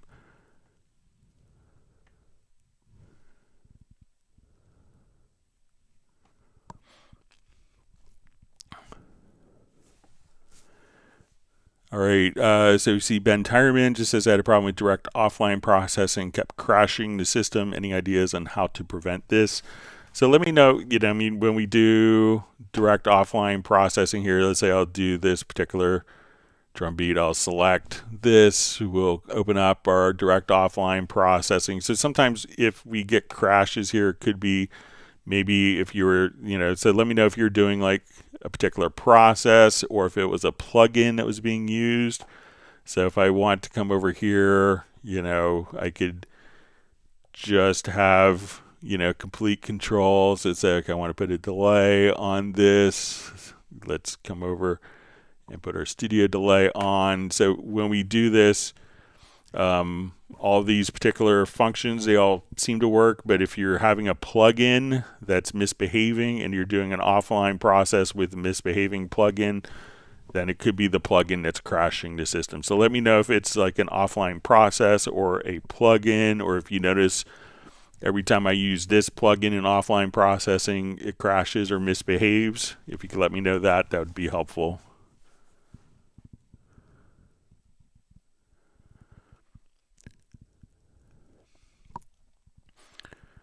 And we see from Ben Tyron just follow up says, how do I send a bug report to Steinberg? Yeah, so make sure like when you you could always send it directly from the forum, but make sure it's like, reproducible all the time. And you say, when I do these 7 steps, this happens. And that's kind of the best way, other than saying, it's crashing when I do this. It's not, when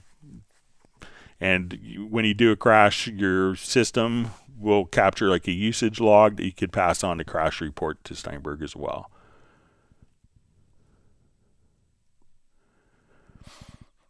All right, Ali Alzair says, in the newer Cubase versions, the range duplicate command duplicates everything inside the range, including audio and MIDI. Is there a way to duplicate only automation for multiple tracks? Okay, so let's say if I have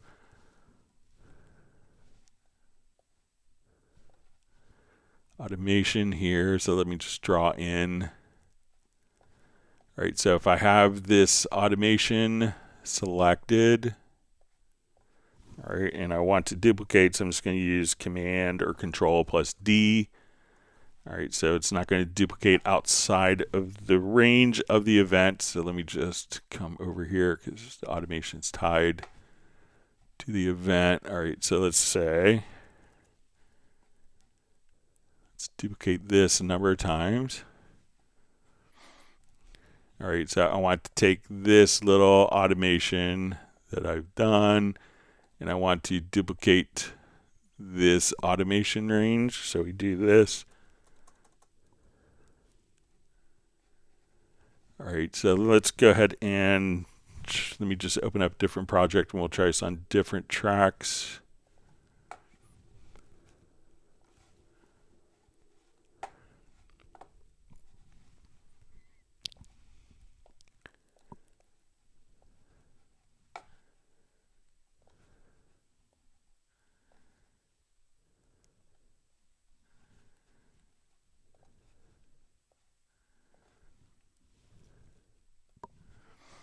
Okay, so let's see if we can do it with a project logical editor here. And let's say we have, I want to select automation in this range here. So let's come over.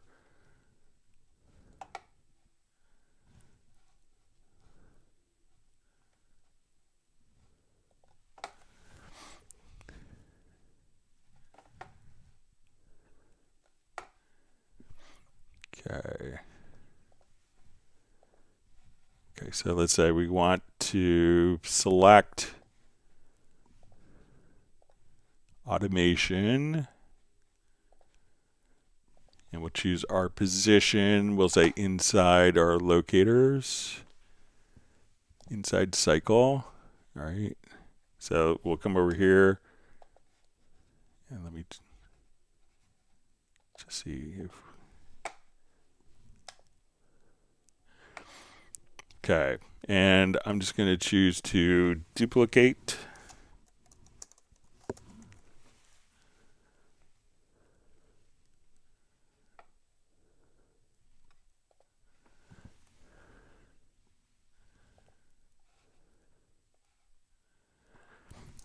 So if we wanted to just come over here, we could just select all of the automation. And if we wanted to now duplicate the automation, you could do that as well. So again, if we want to duplicate that automation, we could just do it like that. So let me know if that's helpful for what you want to do. And let's see if we have this selected here.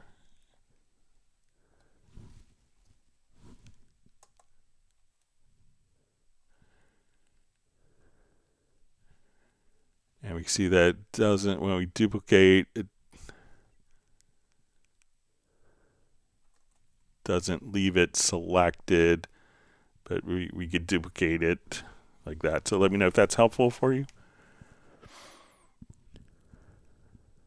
All right, so wonderful to see Soren on from Sweden.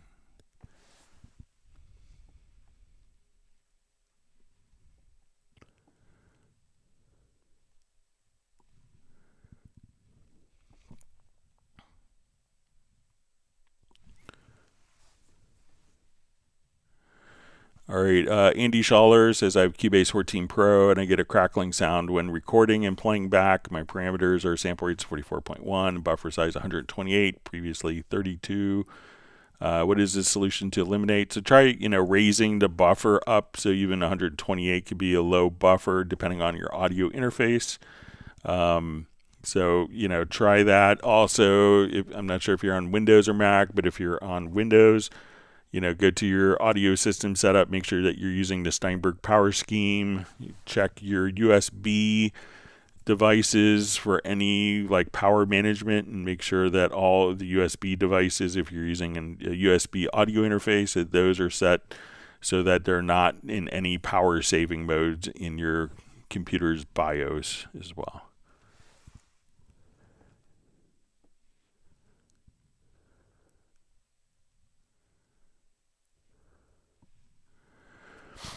All right, Balsa asks, when stacking multiple sample layers on a single pad in Groove Agent, how to set the volume of each layer. Okay. So let me just do.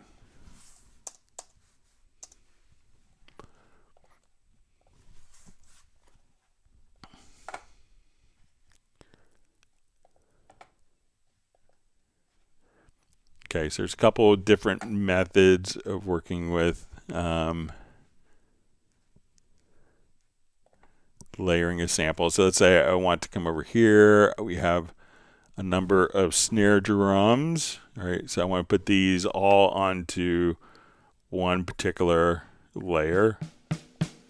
So right now I have these by default set to do velocity. So as we do this, at each of the different drum sounds, we could, do velocity. I think that when we go for the layer, we could increase the volume of the layer overall, but not the individual samples. As if we wanted to also just come over here, and if we wanted to layer, like so that when we do this, all 8 samples play at once, we could do that. We could also just choose to, as we're doing for kind of more realistic. And if we wanted, let's say, these on, the same sample to be louder on different pads, let me just come over. I will take these to different pads. So now, let me just make sure I did that right.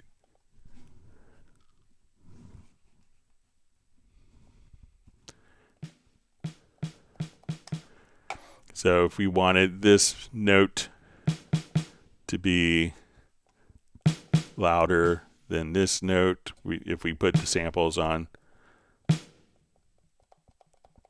we could put these on to different pads and be able to trigger those. But if you, put all these onto a single pad, then you could have your dynamics and work against you, or if you need it, to work for you. But, it's going to trigger the samples. We could take, if we wanted one particular sample to be louder out of the 8, I could just take this, drag it into my project. I could go to my audio menu, and let's just say, okay, I want to normalize that sample. Now that it's been normalized, I can drag that sample into Groove Agent and have kind of the maximum volume level, because like when we come here, each pad will be on its own, will have its own independent volume. So if I want that pad to be lower and this pad to be louder, I could just come here. So let me know if that's helpful.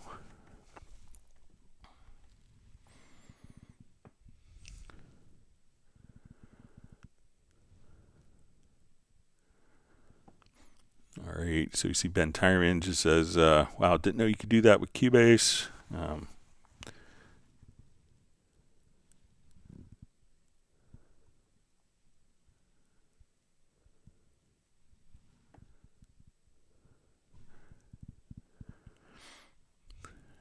So we see Andrew just asking, does anyone know that YouTube's auto dub tracks introduce comb filtering artifacts?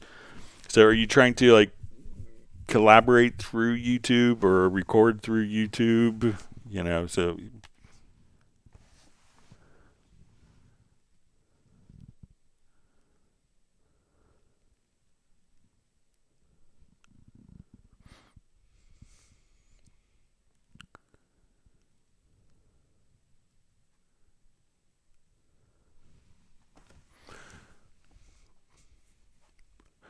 all right, Jacksaw just says, is there a way to quickly open the automation track when using a third-party VST? I noticed that the options show automation track only works on Steinberg built-in VSTs and plugins. Thank you so much. So it doesn't work with that. It's part of the VST3 specification.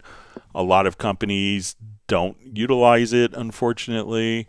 But it's really a limitation of particular plugins. It's not that Cubase, that Steinberg is doing anything special to make our plugins work better with Cubase. Those options are available, and if you're not familiar with this will allow you to kind of come over here and say, you know, I want to take this parameter and then show the automation track so it automatically opens. So what a lot of people will do as a quick workaround for plugins that don't support that, and you could always write to your plugin manufacturers and tell them to support that particular function, is if you go to the automation panel, which you could open by clicking right here or hitting F6, there is a settings to reveal parameter on write. So now if we are writing a particular parameter, I could come over here and I move that. So now as soon as I've done that, that plugin automation parameter, that automation track is visible right there.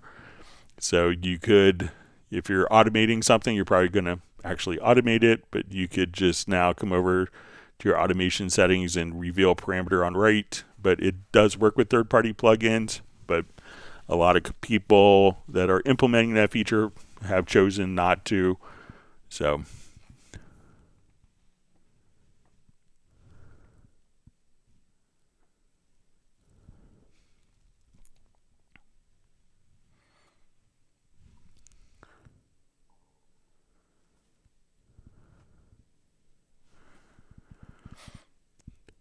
okay, so we see from Paul D, who asks, hi Greg, I created a MIDI map interface for a MIDI mix controller to which I only assigned the MIDI in. Unfortunately, not the out. Cubase apparently needs the out as a return channel to, for example, turn on the indicator light when the mute button is pressed. I would now like to add the out routing, but that's no longer possible. Even if I create a new controller, the MIDI out option is no longer displayed. When I load the mixer interface I created, I'm afraid I'll have to redesign the interface with all the elements if I want the lights on the mixer to work. What I would probably try to do is one, like if you set up like a lot of different parameters. So let's say if we come over here to MIDI remote. So let's say if I created like a mapping page, I would come over here and so let's say if we go to our mapping page here, so you know this way we could have kind of all of our different settings.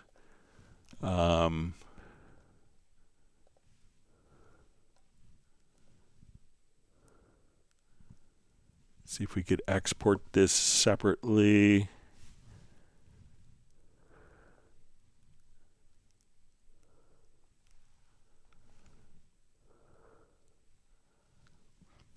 So let me trying to think of a way where I don't have to mess up my MIDI controllers to do this.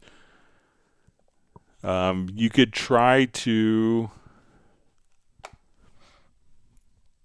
you know, if we come over and let's say if we go to the particular script here, try to disable the controller script, and you know, I would export the script and see if you could disable it. So when you export a script, I'm not sure if it is actually tied directly to the MIDI ports because you may have a MIDI device that's connected via a MIDI interface as opposed to a USB driver.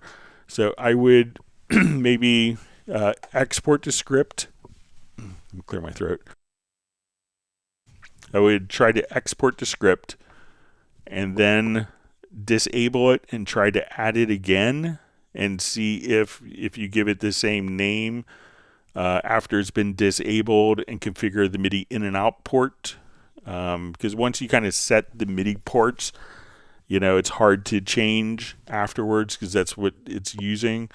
But I would try to export it and disable the controller script and try to redesign it and then maybe import the script with that settings and see if your settings are automatically preserved.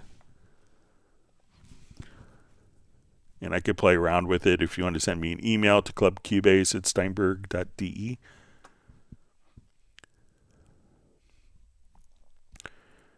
Gareth is hoping that everyone is learning tons of stuff.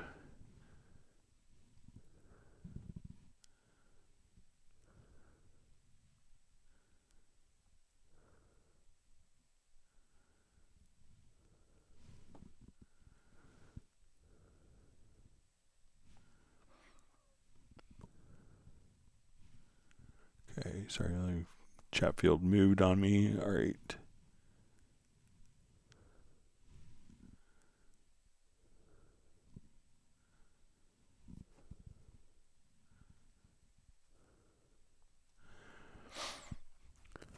All right, so we see from Flyv just says, I just called along in McQuaid asking about a payment plan. Yes, hopefully that will do the trick for you. I'm not sure. I haven't been in the Canadian market in like 6 years or so. I think last time I went to Canada, I was in Vancouver to do some work at Electronic Arts. But I haven't been doing work in Canada. I used to go up maybe once or twice a year. All right, so Max is asking, what tool can be used to remove small pops and clicks in a vocal wave? All right, so let's say if we have like a small click or pop, if we zoom in, so let's go into the sample editor, double click, and when we zoom in, and you have to be at a certain kind of zoom resolution. So if you grab this, there's a pencil tool, and you can say, and you may get this message, please switch to a resolution that is lower than 1. All right, so this means kind of go down near to the sample level. So if you see like a pop or a click, maybe it looks kind of like this, and you're looking at it, it's like, oh, that's probably where the pop or click is. So now at this point, you could just kind of draw in. And I think if you hold down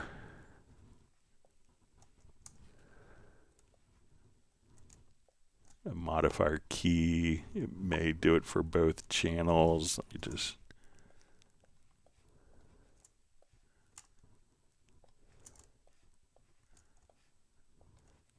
but now you could just kind of use the pencil tool to kind of draw out a pop or click as needed, but you have to kind of zoom in the sample editor. So give that a try.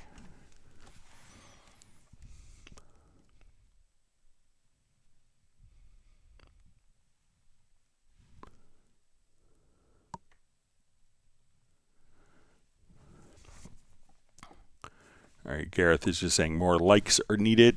All right, Andrew asks, are spectral centroid and other spectral descriptors like spread, flatness, and roll-off used to display in a spectrum analyzer and spectrogram display in mixing, mastering, or anything else in the DAW? So I haven't really heard of that being used in the DAW. But maybe if anyone else has, there's obviously a lot of great spectral editing functions that you get with Spectral Layers. But I think, maybe more sound design stuff perhaps, but I haven't really seen any of those being applied for mastering or within a DAW use workflows.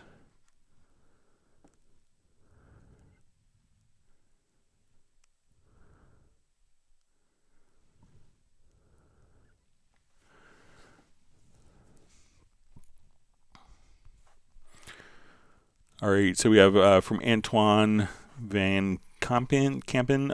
This is question: is there a way to transfer multiple audio tracks to one track with multiple lanes?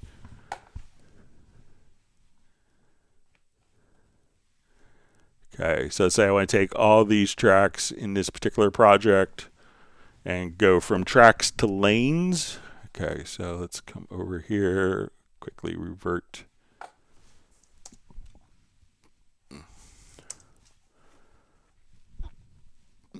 All right, so I take these audio tracks here.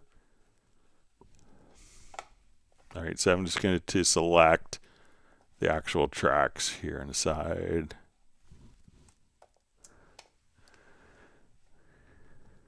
All right, and then when we right click, we could say create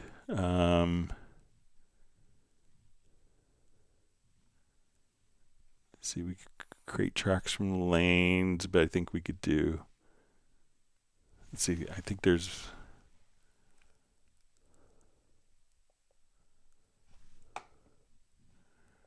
all right, let me see if I open up.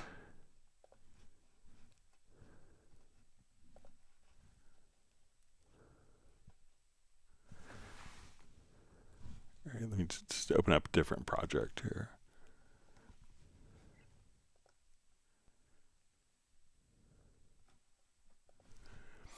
Okay, so here we have everything in lanes.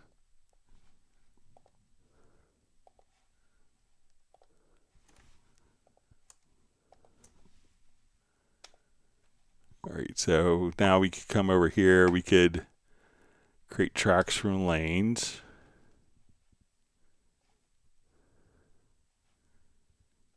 Okay.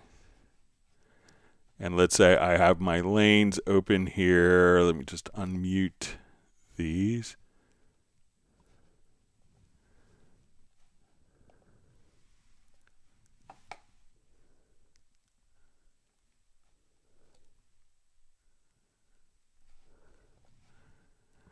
All right, so I have my one lane open, so I'm going to come over here. Let's just move all these to, see what shows up, and make sure I have this.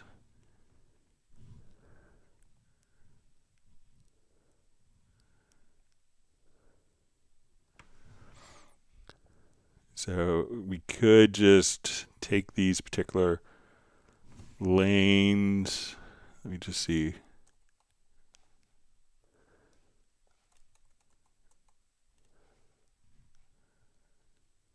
All right, so we could do the opposite.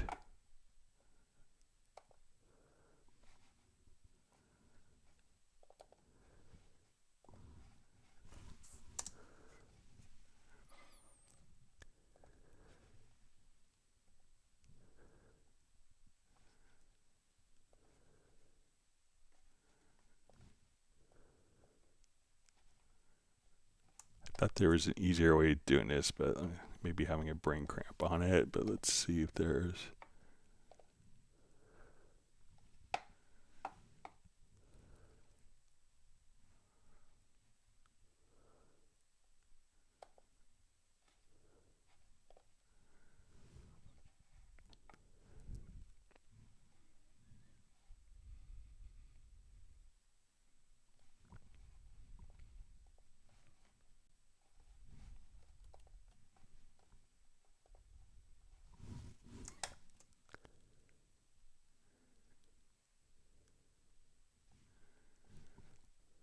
All right, so let me try a different approach. I'm going to take this. Let's convert this to a track version.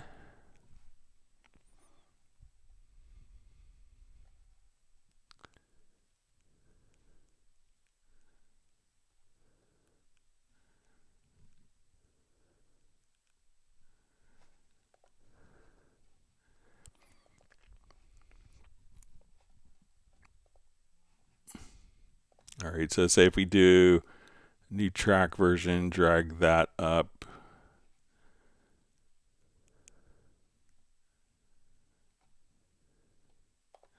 New version, drag that up.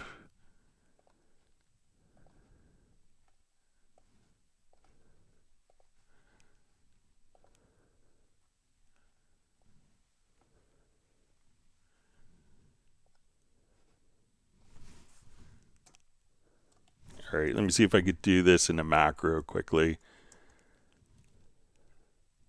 Thought that there was kind of easier way. All right, so let's see. If I have this selected, I want to see if we can do this quickly. So let's get a key command.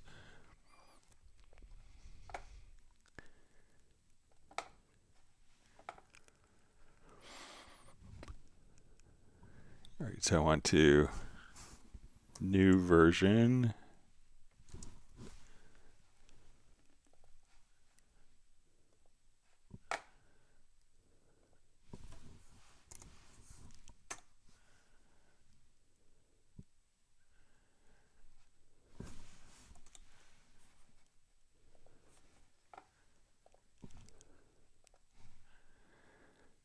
All right, so let's say we want to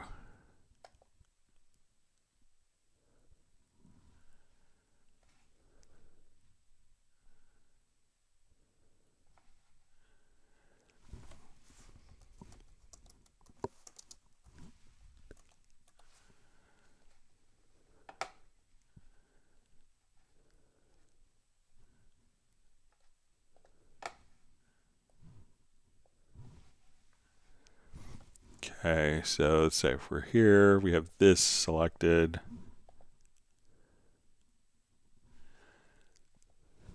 Let's nudge up.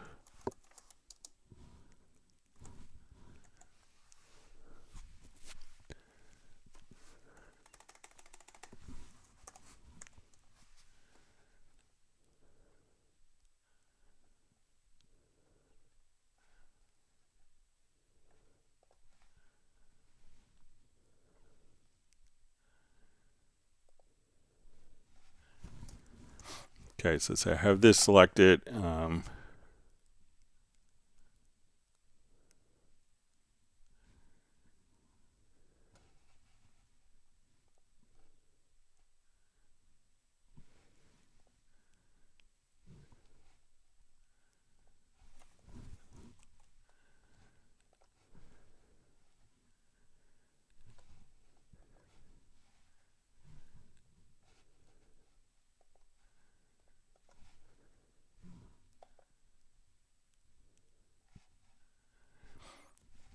Okay, let's remove this track.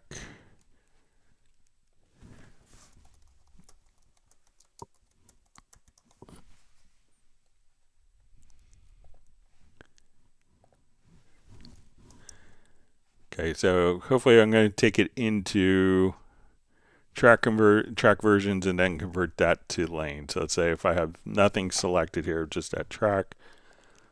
Let's come here.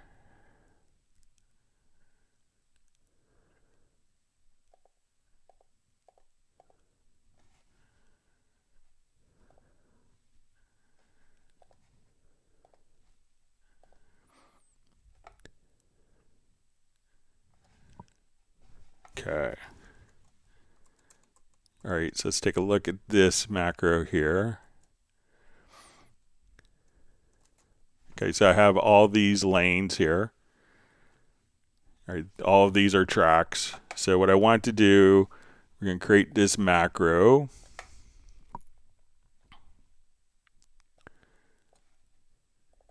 We'll call this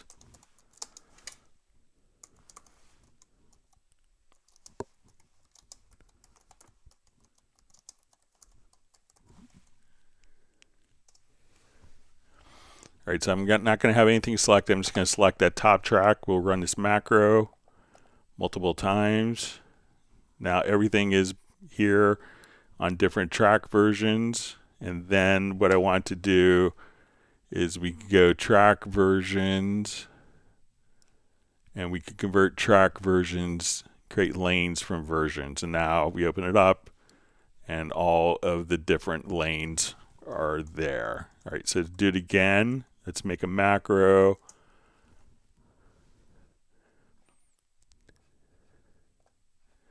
So I want just to select the particular track. So we have all these as our different lanes. I'm going to select the track, and the macro is going to be track versions, make a new version. navigate down, edit, select all on tracks. We're going to nudge all those events up, and then we're going to remove the selected track. So I'm going to run this macro to get all those tracks in as versions, and then once that's done, we can go to track versions and create lanes from versions. So there may be an easier way. It seems like I'm having a brain cramp, but you could try that and let me know if that's helpful for you.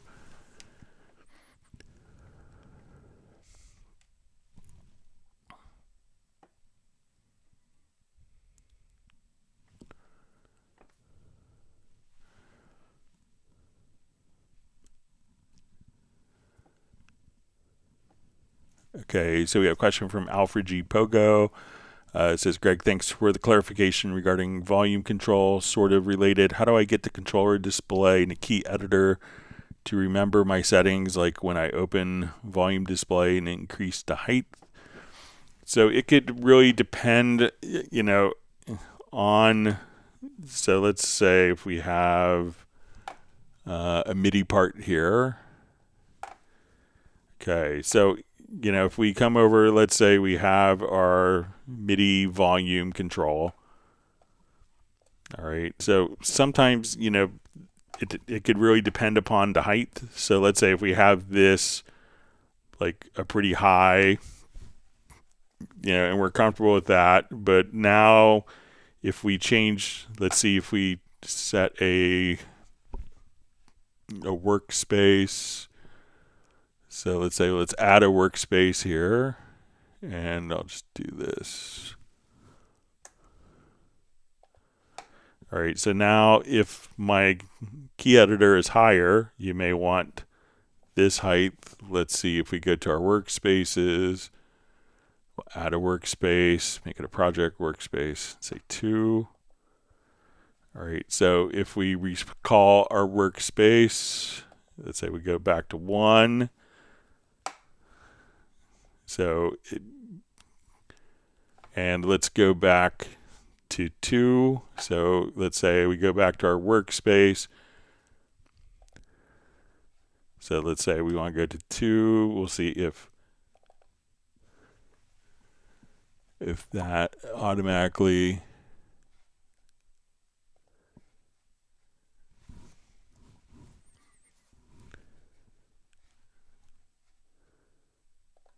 all right, so let's say I go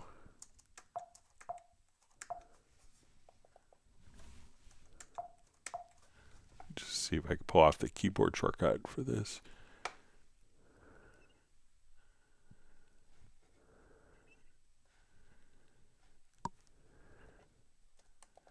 Let me just delete these here.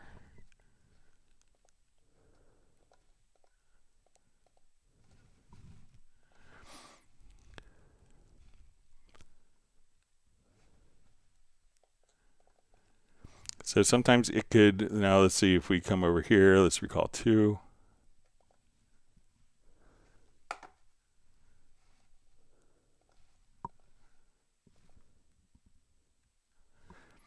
Yeah, so it could really depend, because it may not recall the exact height because the height of the key editor can constantly be changing. So let's say if we want, this, and let's say we have our main volume set here, when we're doing this, if we change the height of the key editor, that could affect the height of the controller lanes as well. So there's a lot of things kind of interplay there. And if we look at the same data here in the lower zone, we can see that this will be a different height. It could be the same exact data that's going on, but we may just have, different zoom and different height control. So it may not be as consistent as always being the same height. All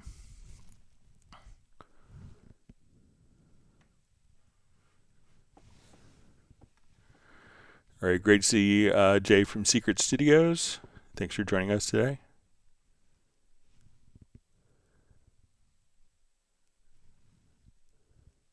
See, Flyv says, looks like getting a ton of chords on chord track isn't really a bad issue, eh? So. All right, and Michael Teams is granted Jay 1 gallon of French vanilla ice cream.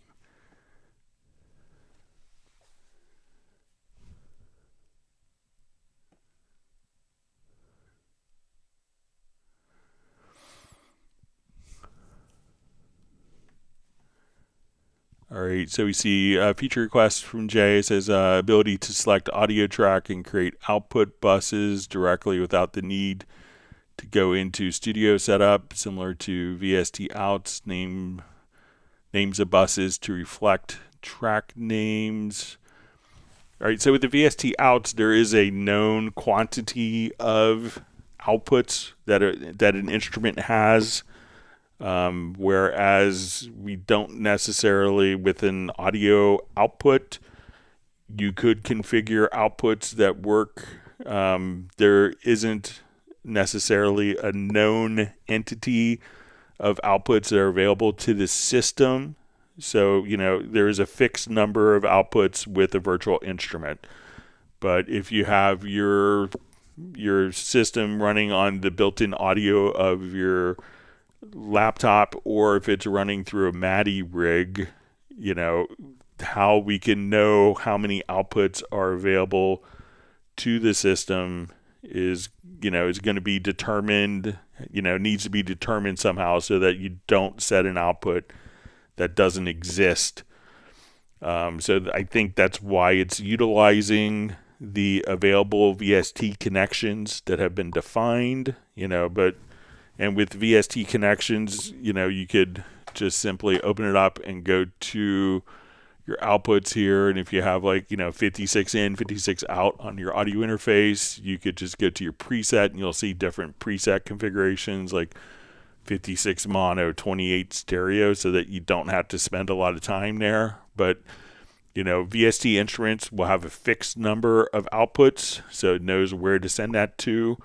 But if the outputs are dynamic, it's harder to have it automatically go, because then that project may not work when you go to a different audio interface. But I'll pass it along as a feature request regardless. All right.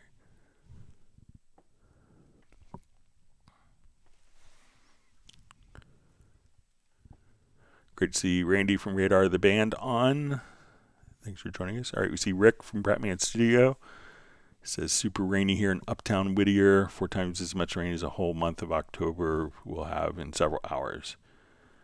He's back from his brother's doctor's visits. Just wishing everyone well. All right. Randy of Radar the Band has received 1 gallon of coconut almond fudge ice cream.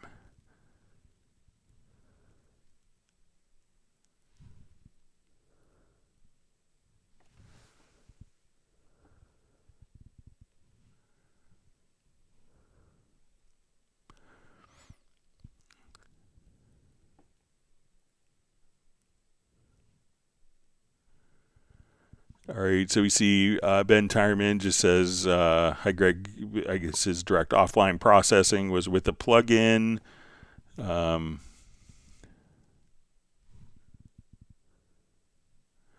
and he says, my old computer's an old Mac Pro 6, so it's quite old now on Monterey. Tried to recreate Innuendo 14 on trial, but it only happens in Cubase 14 Pro, and I try to open, see if I can repeat. Yeah, so if you can repeat it, and, let us know if it's like a third-party plugin or if it's like an included plugin.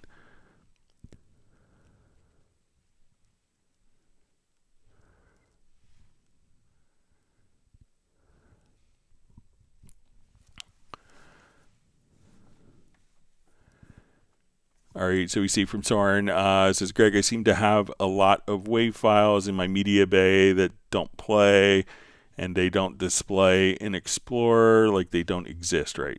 What can I do about it to clean things up? So, I would figure out, if there's a particular process that's causing that. I don't know of a way to say, find audio files. If you do find one, I would search for plugins like around that same date and time, I would, like in Media Bay, go to my Media Bay here. And when we open it up, if you see, okay, like this particular wave file is weird. So maybe at the same time I did a number of other weird things, you know, and I want to come over here. So when we search, you know, look to maybe like search, you know, when we do this, if we scroll over, we could say, okay, I want to, you know, search for the date, you know, that particular time, you know. So let's say, okay, you know, I would look for like date created or date modified, and maybe look for other plugins.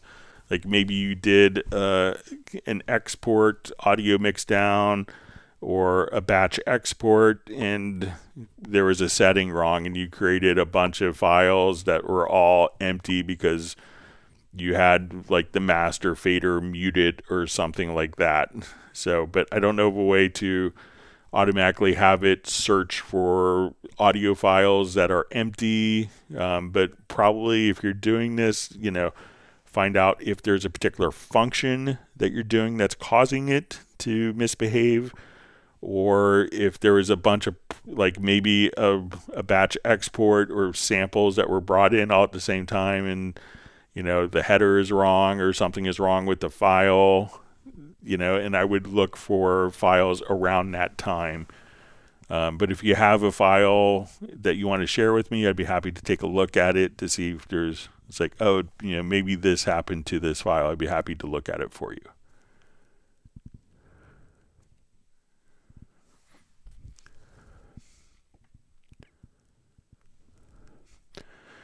All right, so Da76Wa asks, Cubase Pro 14, how do you save and export MIDI remote settings to transfer to a new computer?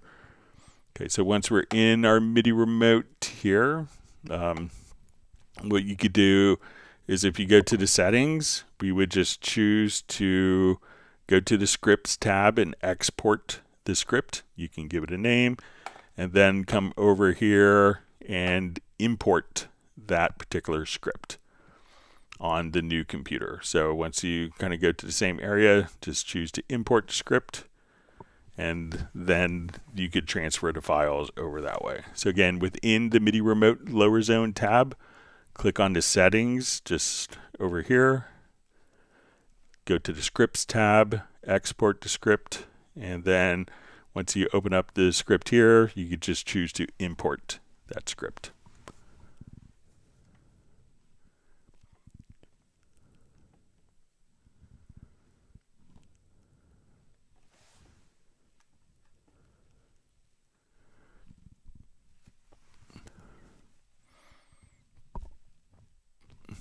All right, Mel James asks, how do you time stretch? I have a bass line where some of the notes are not on the beat. So often, again, if you're doing stuff, I would probably, this is a great use of using the time warp.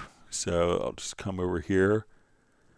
So, you know, there's time stretching, you know, so this is like free warping, like where it's perfect for. So let me just revert this particular project.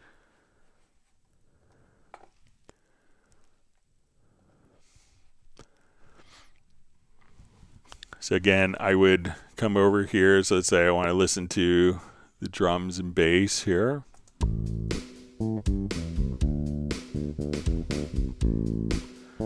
I would just go to the audio file here, double click to launch the sample editor, open up the hit points tab, click on edit hit points. And then we could just come over here. And once we kind of, and why we do this is this will automatically kind of allow us to populate all of these hit points when we click on the create tab here to warp markers. So now I'm going to select my free warp tool, and as we kind of zoom in, if you don't see at a certain zoom level, It's because we want you to see the waveform and not like 14,000 vertical warp markers. And once we have this, if something is a little bit off, once you have, and there's 3 different warp modes, you want to choose free warp. Just go to the left and you'll see that the yellow warp marker will turn white. As it turns white, you can now just kind of move that and just simply have this. Now, if we didn't populate all of the warp markers, let's say if I come here, if we didn't populate the warp markers, what could happen, we just drag a loop in to show you this. And this could be fine if you're doing like 1 or 2 little things.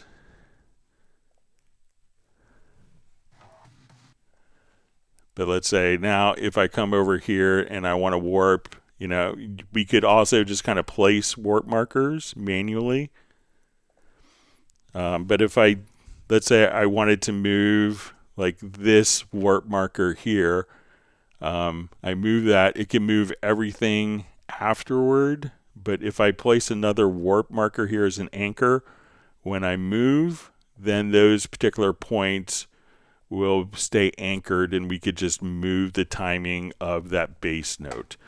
So if it's like 1 note that's off, I would maybe put a warp marker before and a warp marker after. If you're going to be doing it like 10 times, that's when I would probably, go into the sample editor to the hit points and take a look and just say, okay, now as we go to our hit points here, I want to be able to kind of massage the hit points, and we can do that with our threshold and the intensity, and now create multiple warp markers on it so that when we select our free warp tool, I don't have to populate warp markers before or after, and we could just move just that one little step, and before and after aren't affected, just a note that's out of time is moved. So let me know if that's helpful, Mel.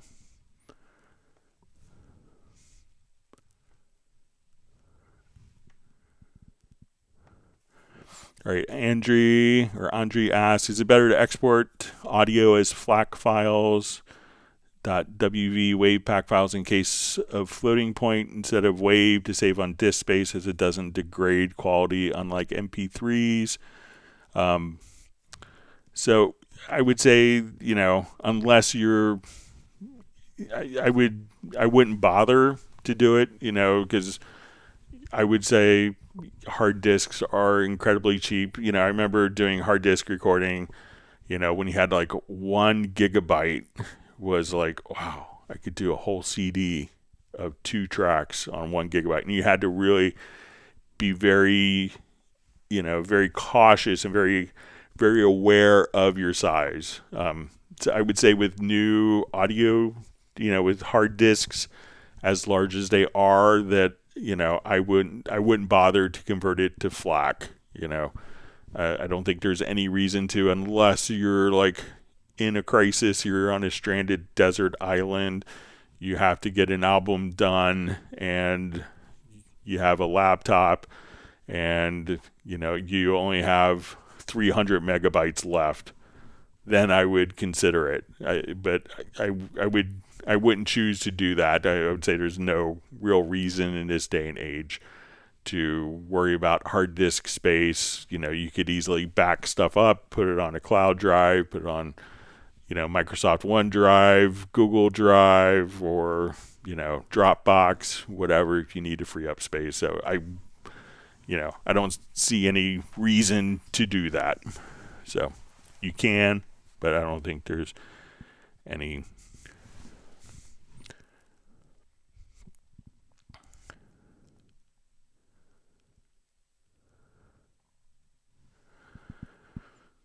All right, so we see Soren says, Greg, I think I've entered the wave into Media Bay and later moved them to another place. Yeah, you could check that, but, also check to see if you find a bad file, go to your Media Bay and just, you could also search for, you have date modified, but once you come over here, You could also say date created. So, you could look for date modified or date created as different criteria. So maybe if you moved it to a different location, you could look under, date modified to see if that was done and that caused the issue, or if it was on when the file was kind of scanned by MediaBay, then you may want to look at date created. So you could kind of go back and forth between those. All right, great to see Pastoral Apologetics. And he says, excited about living in a Cubase world with all the attendant possibilities and endless hours of fun that go with it. It's a great sentiment. Thanks for sharing that. All right, let me not hit the space bar with my elbow. That'd be helpful.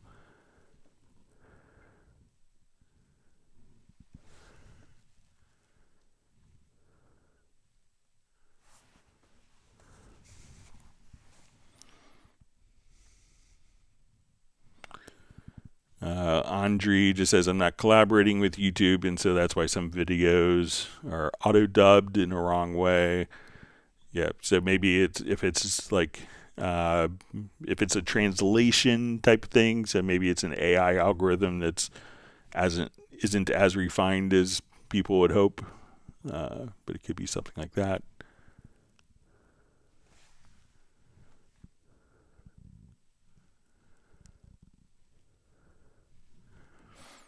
All right, you see, nice comment from Fly V says, Garrett says, I love how much knowledge Greg and Steinberg offer. Thanks again.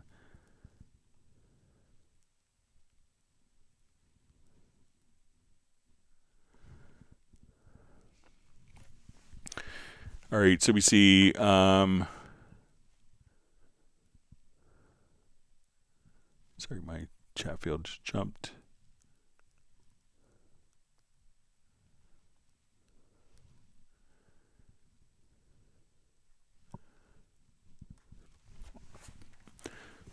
All right, so Tarek MG asks, in the chord menu, are there presets for common scales like 9 harmonic minor, Lydian major, instead of descriptive ones? So in the chord pads, so let me just make sure in the chord menu. So if you're looking for like the chord pad presets, I have, and I just passed them on to Jazz Dude today, where you could just come over here and say, okay, I want a Lydian scale for my chords, or I want Dorian modes, I want major. So at this point, we could choose kind of your different, I want minor, mix a Lydian. So I kind of went through and did all of the modes for as presets because someone had asked for them. If you want to email me, I'm happy to share these particular presets for chord pads with all the modes. I think a lot of them are like creative chord progressions, but someone had asked to do modes. I made presets for that. It will probably be on the unofficial Cubase Nation Discord soon. I sent them to Jazz Dude. But I'm happy to share them with anyone else if you want to email me at clubcubase@steinberg.de.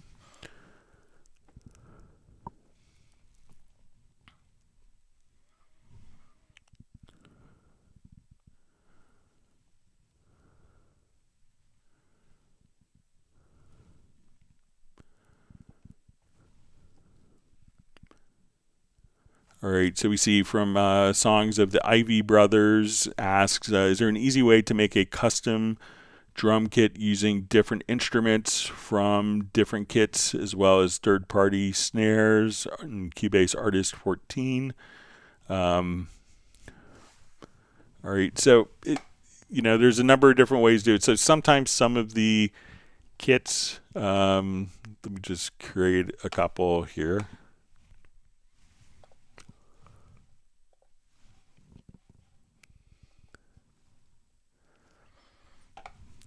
Okay, so let's add a few Groove Agent tracks here.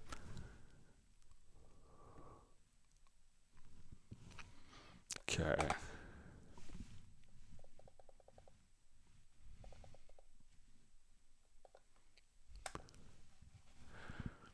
Okay, so let's say this groove agent, I want to load up a kit.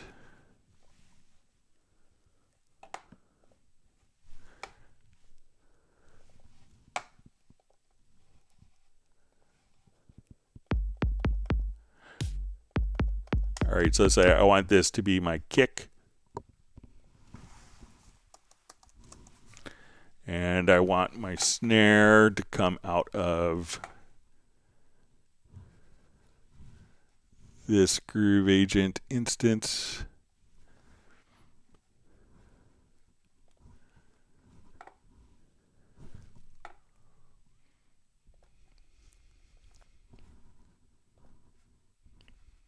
Let's go for broke. Let's see, yeah, I'll do Simon Phillips. Just helping Simon last week. All right, so here I want a Simon Phillips snare.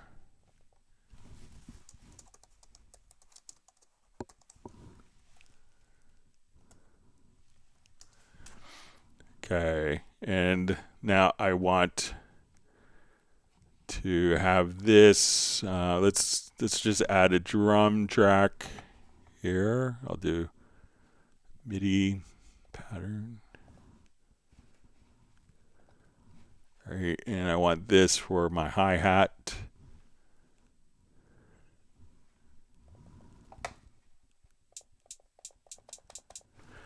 Okay, so let's say I want to now make a drum kit that's kind of like the kick, this snare, and let's say this hi-hat. Okay, so I'm going to make a MIDI track.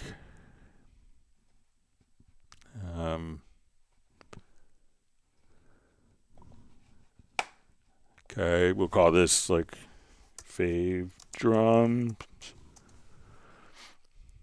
Okay, and on this MIDI track, when we go to routing, let's go to our drum map, and let's get to our drum map setup. So we'll make a new drum map here. We can call this fave.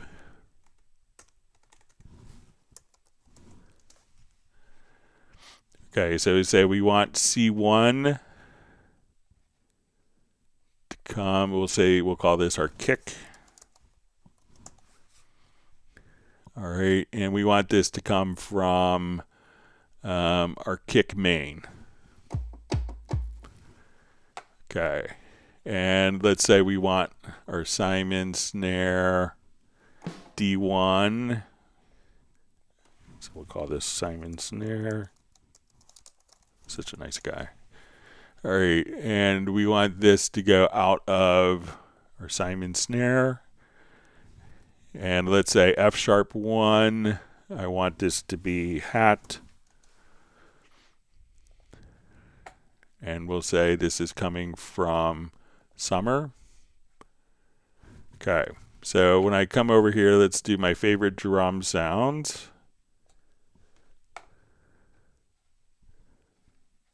Okay.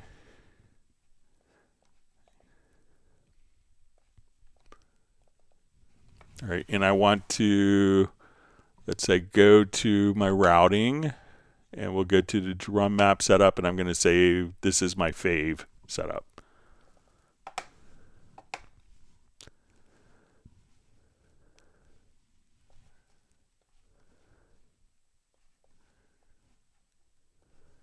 Okay, if I did everything right.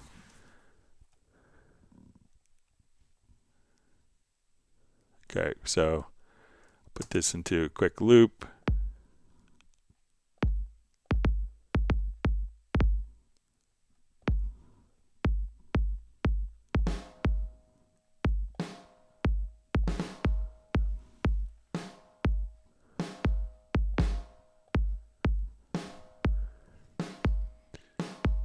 And now we could just take our hi-hat here. So now I could have multiple sounds all going from one programmed drum pad. And if we wanted to kind of just filter the view here,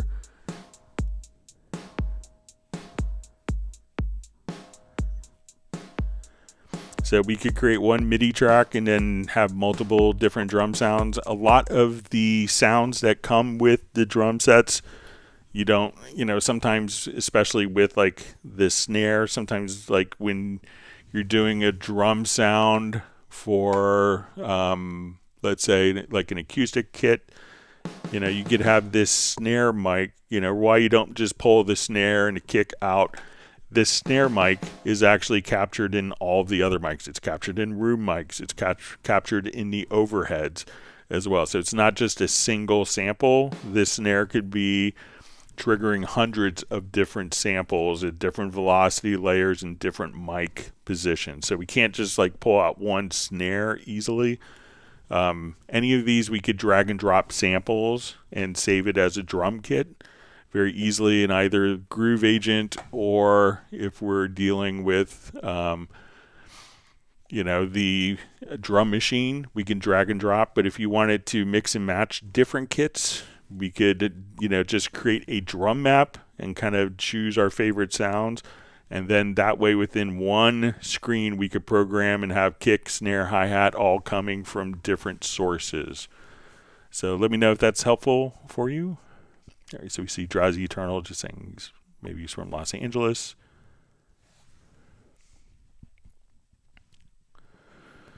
All right, Balsa asks, does a single Cubase license give both Windows and Mac OS installation, or am I limited to only one? Planning to add Cubase on Mac laptop. Now I use it only on my Windows desktop computer. So it'll give you, the OS is independent, so you have 3 licenses. You could run all 3 on Windows, all 3 on Mac, 2 on Mac, 1 on Windows, 2 on Windows, 1 on Mac, whatever combination. So once you have a Cubase license, you have a license for either computer platform. All right, so we see Michael Teams just says Revelation today, pops and clicks gone. Chaz Dude reminding everyone of the Nuendo anniversary sale, so 50% off sales and updates for Nuendo, so check that out. All right, Uno Memento is just asking if people remembered to press the like button.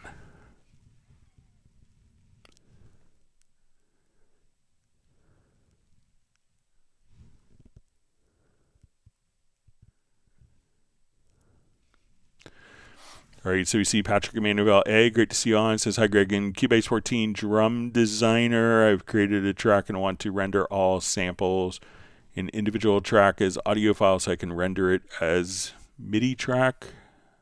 And also, can I render it as MIDI track? All right. Okay, so let's take a look.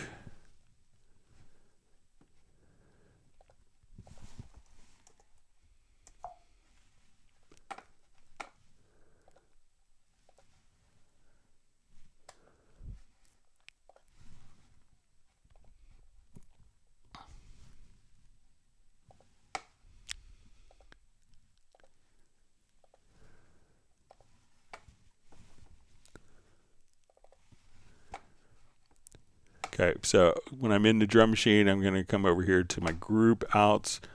So let's say I'm going to say, okay, I want my kick going out of output 2, snare, output 3, and let's do our hi-hat, let's say our clap, output 4,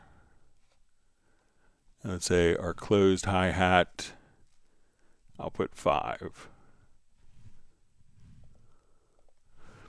Okay, so I'm going to go ahead and quickly program a beat here.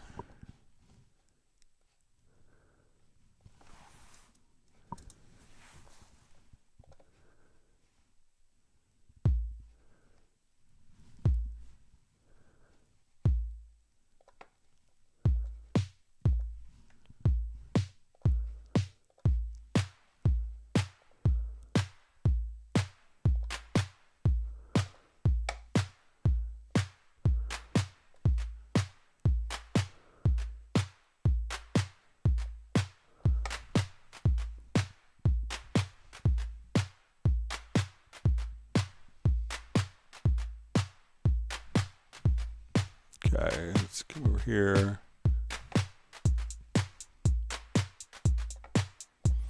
All right, so now we look at our mix console.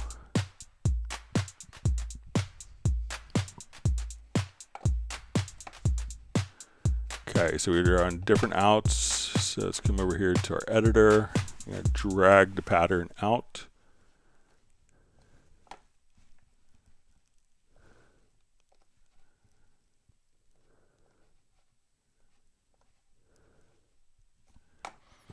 Okay, let me see what happens. Let me see if I render in place from here.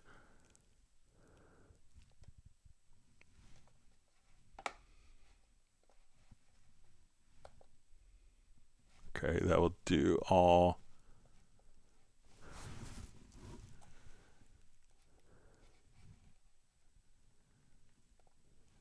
And let me see if I convert it to MIDI.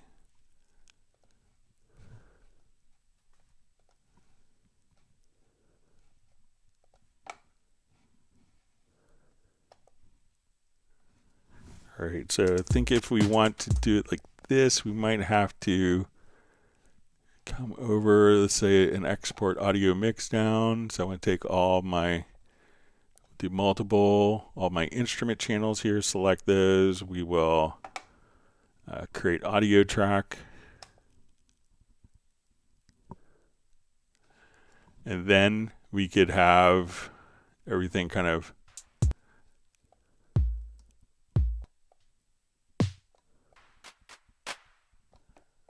broken down into individual tracks. So you might have to just export the audio mix down and choose to import that directly back in.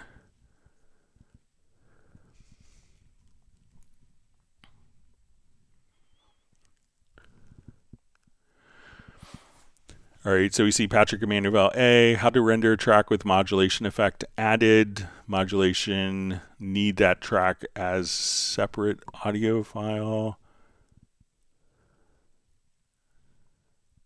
All right, so let's say if I have modulation here.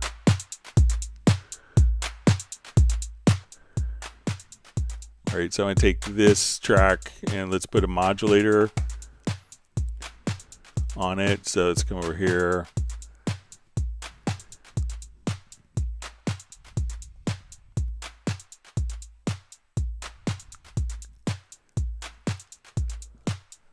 All right, let's just do a filter.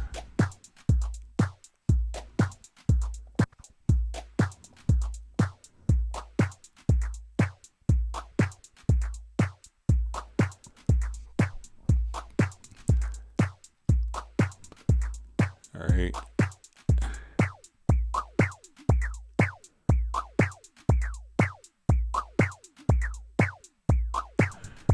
All right, so now we will come over here.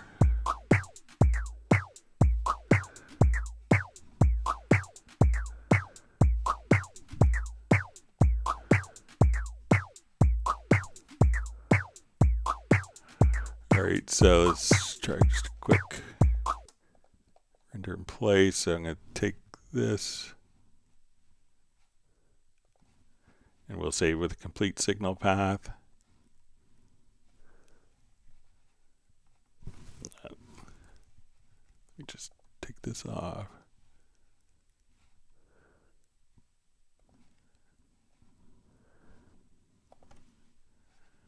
All right, so now when we have this, we'll listen to this file here. I'm going to turn the effect off just so you know. All right, so and if you wanted to, Simnetsure says how to render track with modulation effect added. Modulation, need that track as a separate file. So if we're rendering, when we're rendering the modulation, so it's on the same track, so it's not going to, I don't think it's going to render it as the same file, but if you want it to have the original play with that, so now when we come over here, I could have the original file, and when we do a render in place, we just go ahead and mute these. So now we could have kind of the original track, and we could have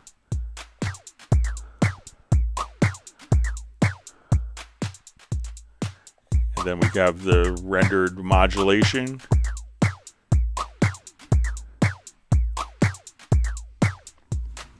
So let me know if that's what you want, Patrick. And it's great to see you on. Hope you're well. Jazz Dude just saying, please send the latest Project Logical Editor and MIDI Logical Editor presets to my email. So I think I sent it to you earlier today. Just check and make sure, Jazz Dude. All right, wonderful to see Graham Witcher checking in from Oxford, England. Glad you can make it.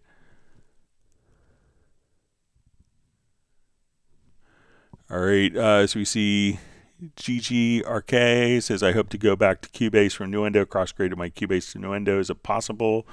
So if you're running kind of on the Steinberg licensing, your Cubase and Nuendo updates are independent of each other. So if you do one, if you update, Cubase to Nuendo or Nuendo to Cubase, you could still update each of those licenses if it's under kind of the new Steinberg licensing, so 12 and higher. So you could do that.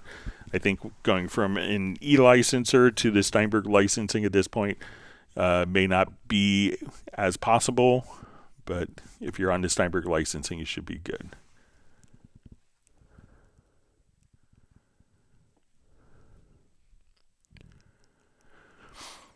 All right, Drowsy Eternal says, how do I use the drum machine to control Groove Agent or vice versa? So if we want it to, let's say, add an audio track here, we can say, okay, let's add not an audio track, but an instrument track. And we say Groove Agent. I could have Groove Agent show up as a pattern event. So we open this up. We'll open up a kit.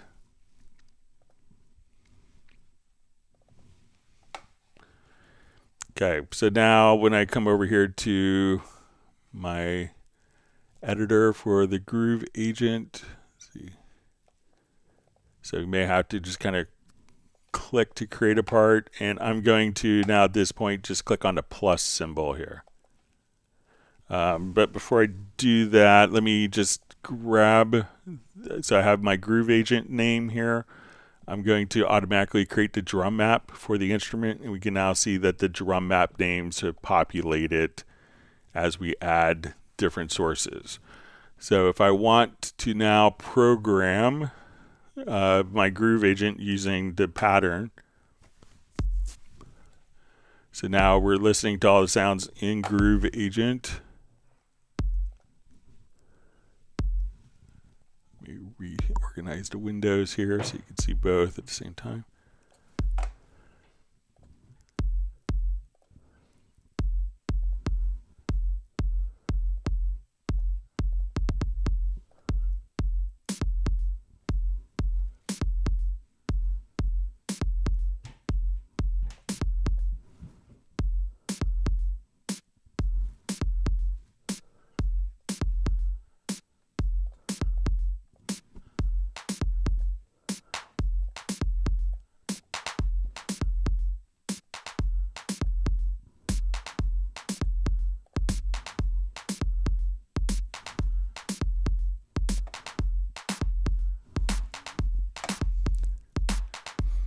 So now I could just kind of come over here and let's just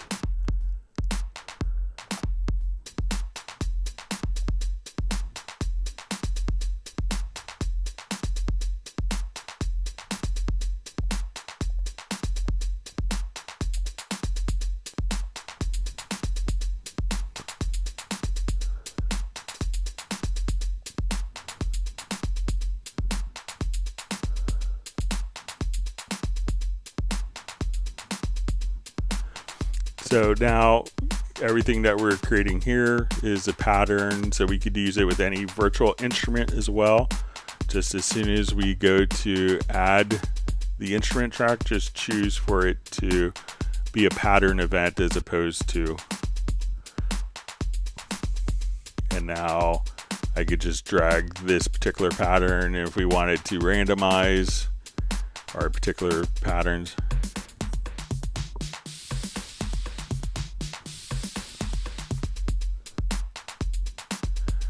can say, okay, let's duplicate that pattern and let's randomize, let's say, the hi-hats here. So we can now just come over.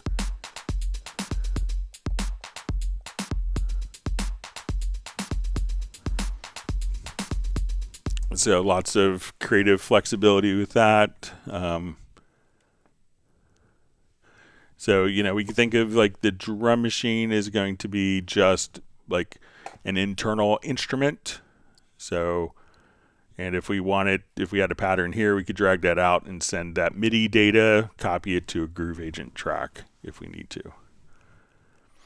All right, question. Greg, I'm running Monterey 12.7. Eventually, Cubase won't be compatible anymore on my Mac i7 2017. So I'm thinking iMac 27 with M4 chip.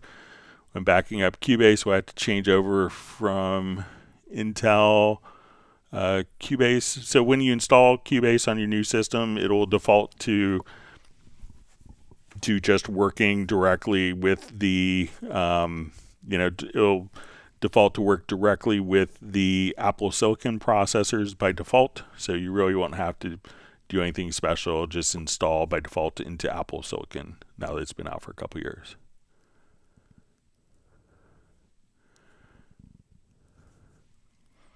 All right, so just see from GMT, could you kindly share your template? So let me know if you're talking to me or someone else, but I don't really have any specialized templates, but I know that there is a number on the Cubase Nation Discord. I see that JazzDude's already sent you the information.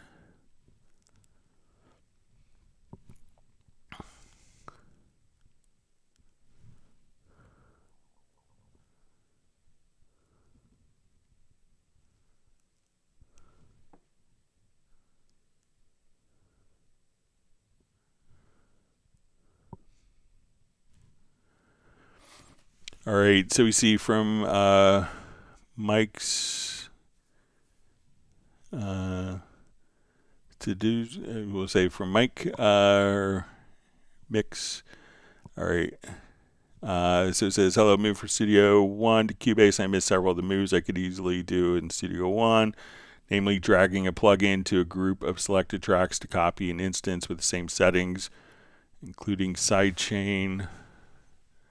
All right, so let me just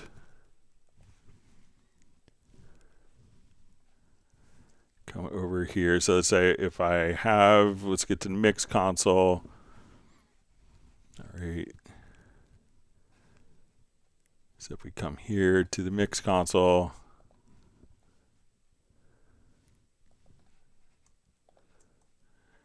right, and I hold down my Alt or Option, I could just come over here and say, okay, let's go to my mod machine, and now I want that all to be at half notes.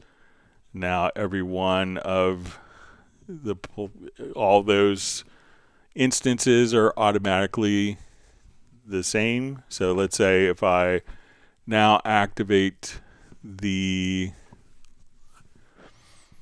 so if I have Q-Link on for these particular tracks, and let's say I want to move the frequency here to 30-second notes. Let's see if that's carried over while we're still in.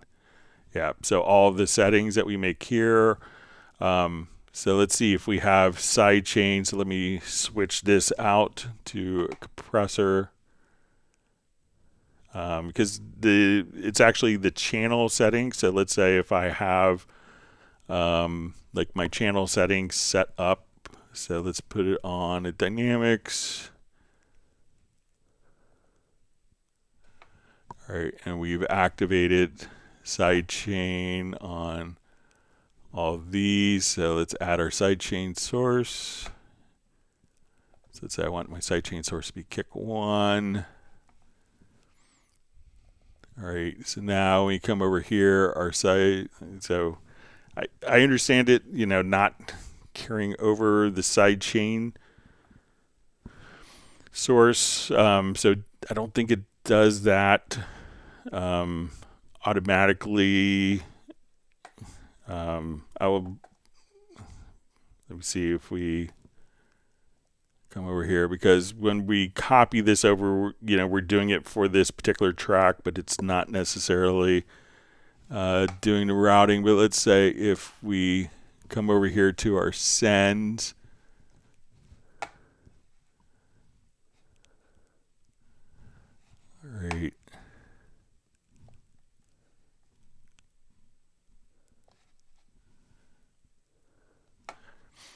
Okay, so let's say if I now want to send all these to the sidechain source, I could take all of these particular tracks and let's see, I could send it to the same sidechain source. So when I copy that over, we could now take that same sidechain source in just by kind of doing the Q-link with the sends. So you could do the sends there. All right, so we see renaming, also how to rename sends and inserts. So sends, when we come over here, let's say if I want to change a send name, so I'll come here, let's do a send. So when we go to add an effect send, we could give it a name here. So we could say favorite verb. And then as we go to route particular tracks,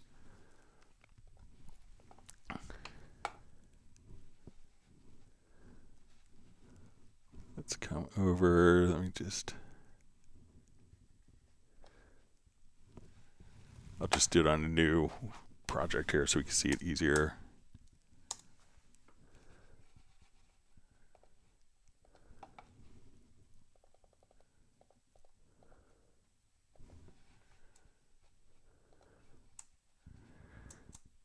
All right, so let's say this is, we have this going to our reverence effect. Okay. All right, so we can see that now all of these tracks are going to reverence, and let's see if we just change. But I think if we go like, and if we want to name, so let's say we go to add an effects channel to the selected, and we give this a name like hey ho. Let's see if those,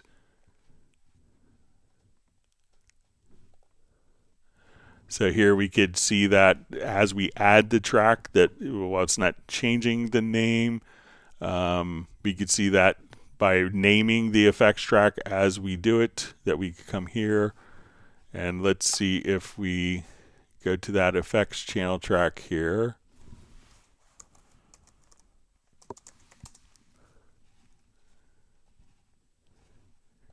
And we go to these tracks, we can see that I just changed the effects chain, the effects channel name here, and that automatically switched. So if I change my effects channel here to back to that, when I hit OK, that those tracks that are routed to that are automatically changed. So you could just change the effects channel name. I'm not sure if we could do that with insert effects. I think the insert effects are going to automatically follow the particular plugin, but let's see if we maybe go into our VST plugin manager.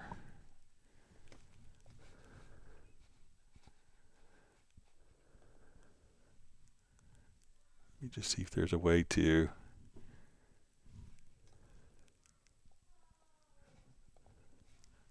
the third party one, let me just see if there's, so I don't think that there's a way to rename the inserts. I think that will still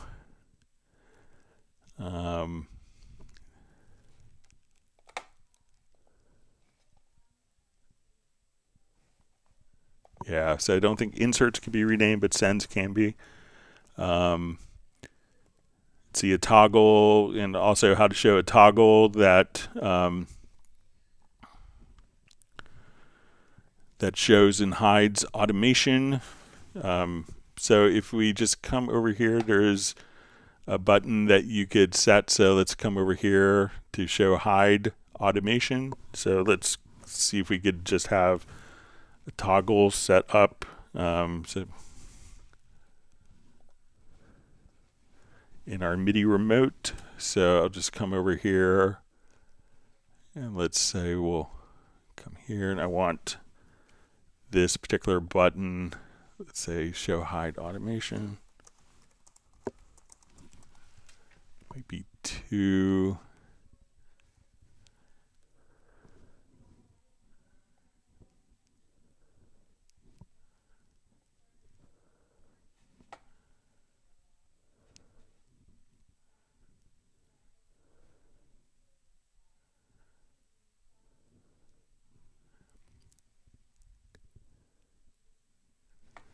Just see if there's a show hide, or we had to do it on 2 buttons.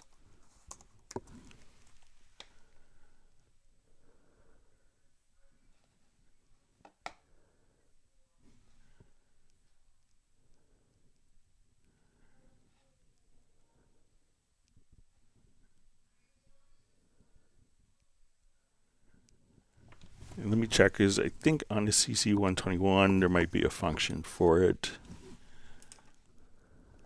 Let me see if that.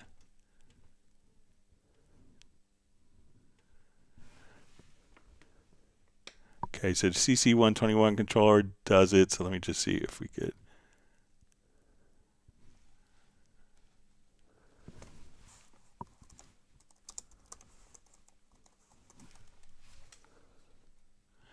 Okay, so let's try show automation. So I'm going to try this particular mapping.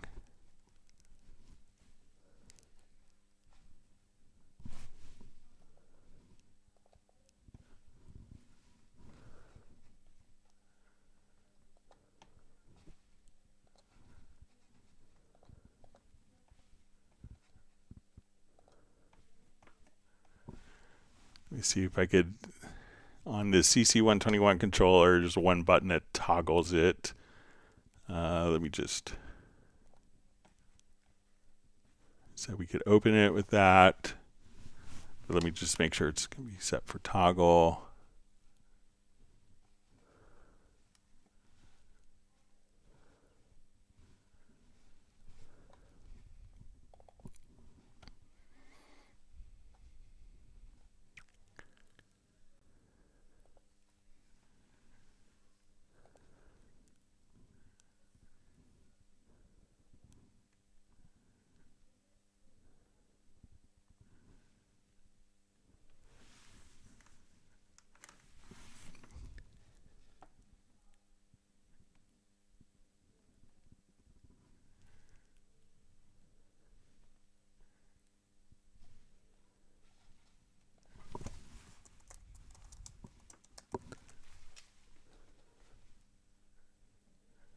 Now there's a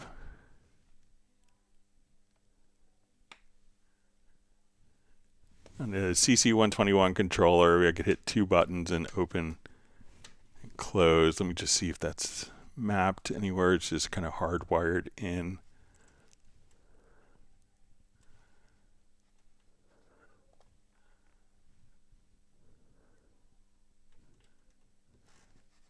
So I think it could be done. I mean, not. Let me just see if there's a way in the project logical editor to toggle it.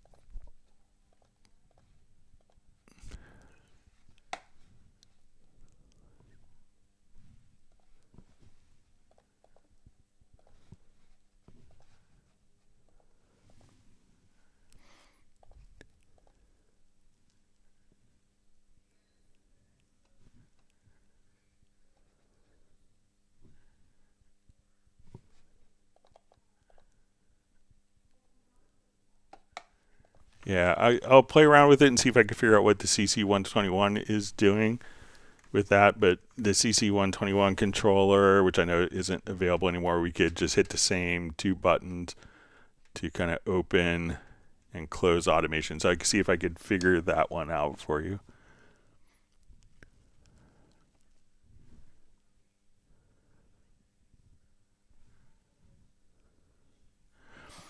All right, and we see S1 lets you have the automation curve directly on the channel, and you can select from a drop down or expand the lanes.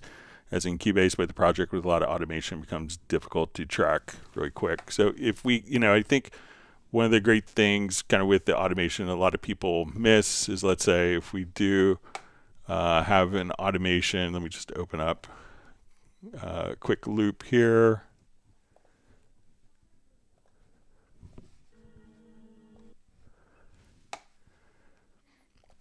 So if we have,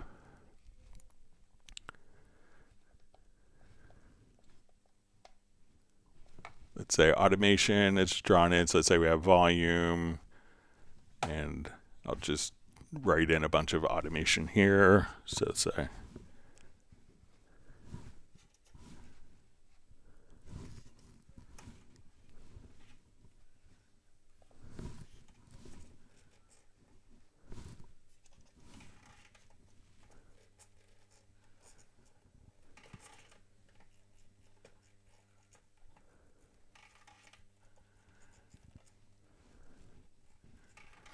all right, we'll come over here to our channel strip.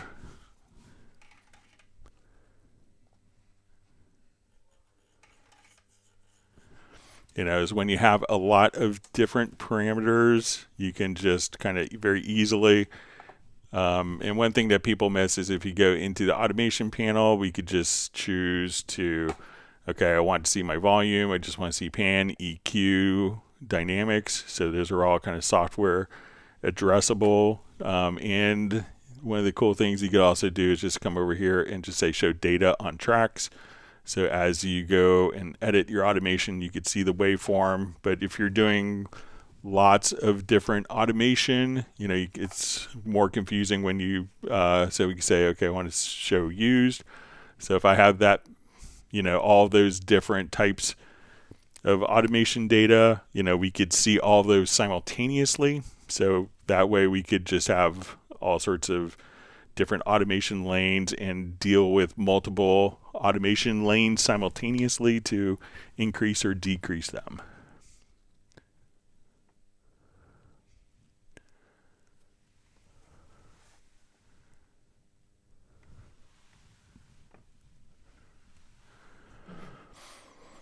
All right, Andrew asks, are displaying a crest factor spectrum as in pre 1.9.2 version of Foo Enhanced Spectrum Analyzer component for FooBar 2000 useful to have when needed? I'm not familiar, I don't have FooBar or the Foo Enhanced Spectrum Analyzer. But if you, a lot of people think of crest factors more for dealing with like levels and looking at your particular automation data. So one, you could see kind of like the different transients, but when we go to, let's say in the control room to your inserts and we open up a plugin like and we look at the loudness, so under measurement, here if you're just seeing the crest factor, we could actually just see the peak to loudness, and we could determine kind of your crest factor there. And also looking at, if we go to your measurement for your loudness, I think your loudness curve that we could set up kind of to see the range for your crest factor here as one of the, as part of this curve. Also, so I don't have a FooBar license, so I think a lot of people work fine without it.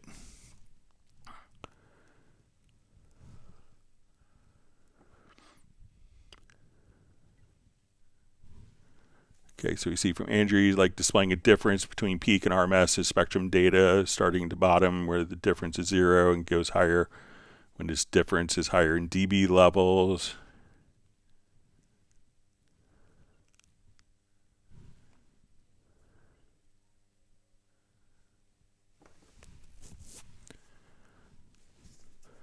All right, we also see a question that says in the right zone you can either have pics of plugins or names, but not both.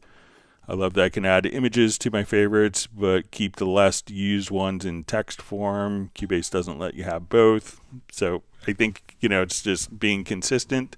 So, if a lot of people, when they look at the pictures of the waveforms, you can just kind of, so let's say if we come over, we go home, we go to our VST effects. So, so we will see, it's either your picks or not. But I think if we just click here, you could just simply turn on and off your picks if you wanted to toggle it on or off. But it's going to be either or, not a combination of both. So, which I think is, makes sense to be consistent. So, and let me see if we could come over. So,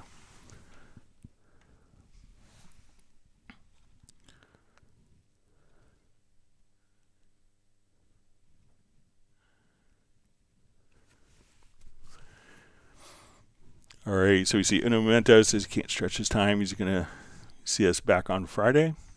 All right.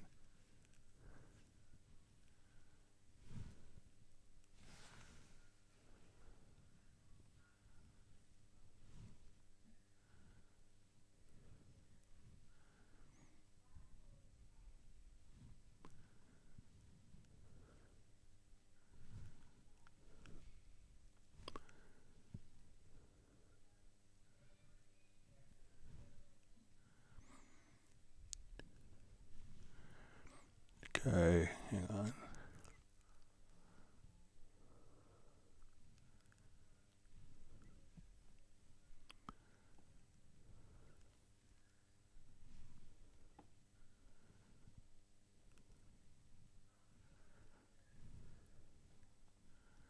Okay, sorry, my chat field just jumped.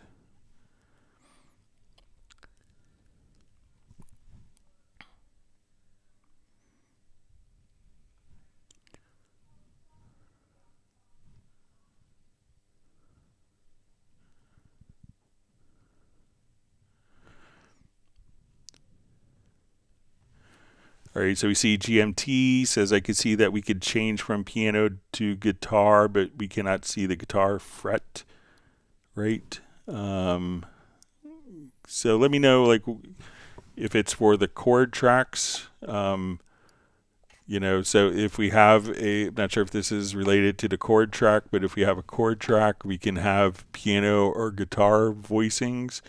But we don't see like the fretboard, but we can do guitar tablature. If you want me to show how to do guitar tablature, I could show you that.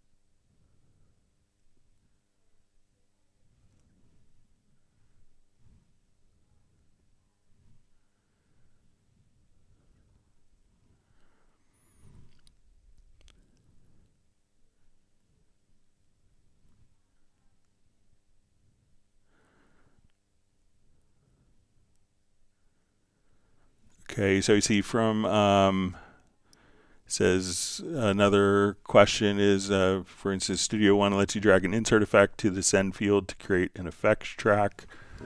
So if we have, so it's probably not as easily set up, but let's say if I have a insert here, we could try this real quick. We could just say,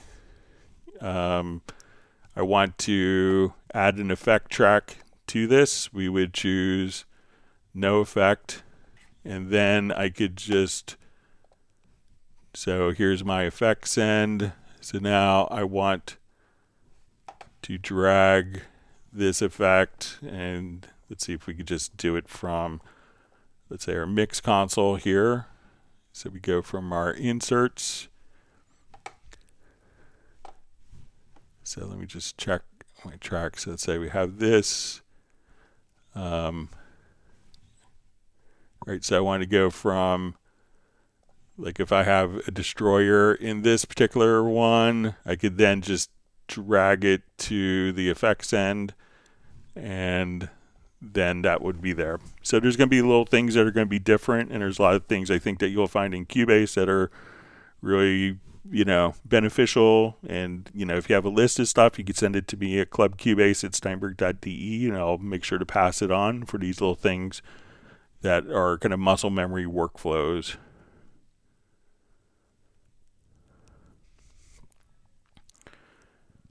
All right. So we see Ali Al-Zaire says, not like that. I want selection range. So is this with the, I know this was a while ago. Is that with the automation? So let's say if we have automation here on the selected range. So let's say if I have that. All right, so I think what's happening, so we do this, let me see if we're using, so if it's duplicating kind of the, sorry about that. So if you want to see like the automation range here,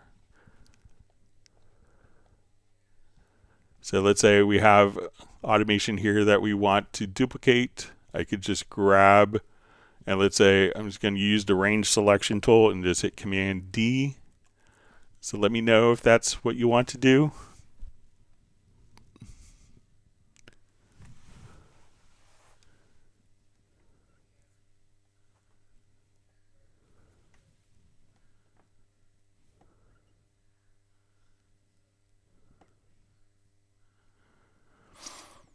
All right.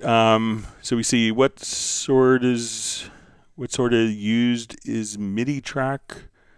So just from Flyvy. So I'm not sure. Like MIDI tracks are generally going to be for external instruments, or like anything that if you want to send MIDI out to like an effects unit of a guitar processor, you could do stuff like that. But let me know if I misunderstood.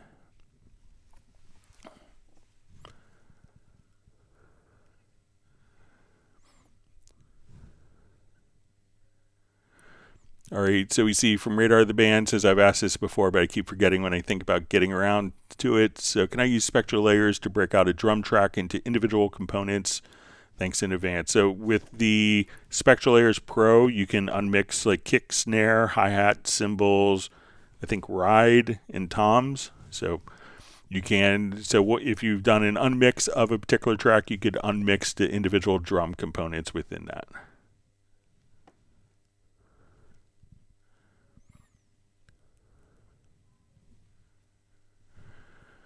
All right, so we see Flyvy just says, in render settings, what are the 4 uses of the 4 different types in there? All right, so let's say we have our render in place. Let me just select an event here real quick.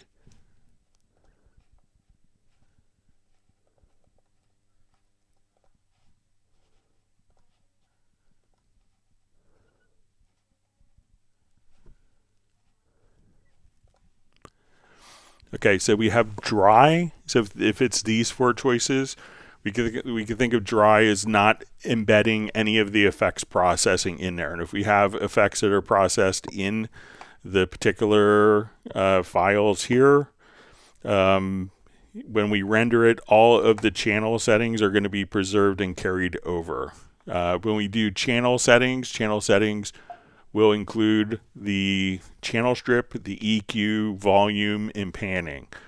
We see complete signal path. This would include any bus processing on groups or effect sends. And when we go to the complete signal path, that would be, everything that would add all of the effects that are in the master section. So if you have like a limiter on your master bus, that's automatically included there as well. All right, so we see from GMT says, my friend, do you have Instagram so I can know when you're on live or follow you? Great data, by the way. Cheers from Argentina.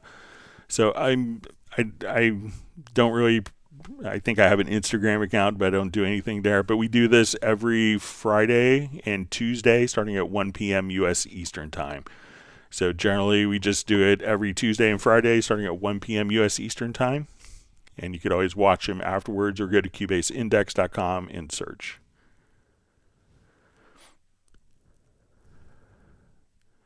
All right, so we see Jazzy found the presets, and he's going to add them right to the Discord right after. So yeah, that's fine.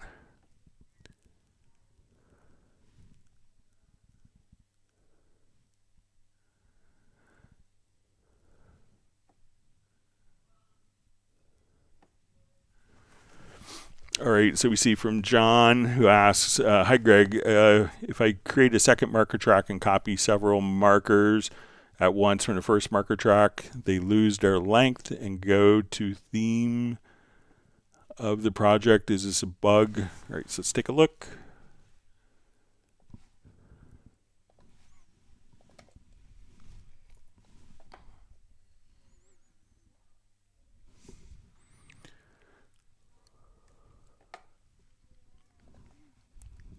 All right, so we'll make 2 marker tracks.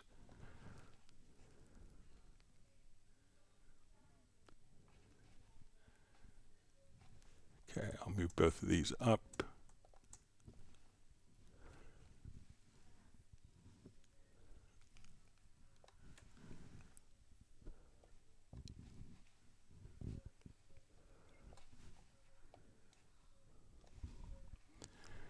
Okay, so let me just drop some markers in.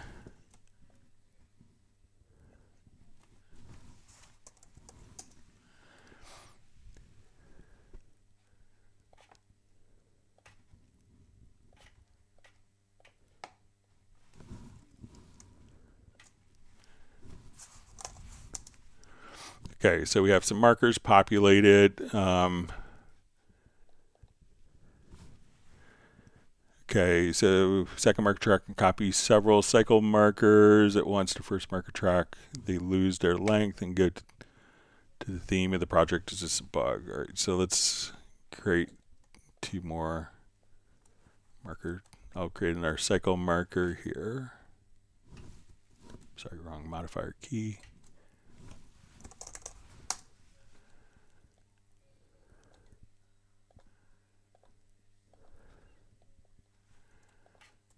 All right, so let me copy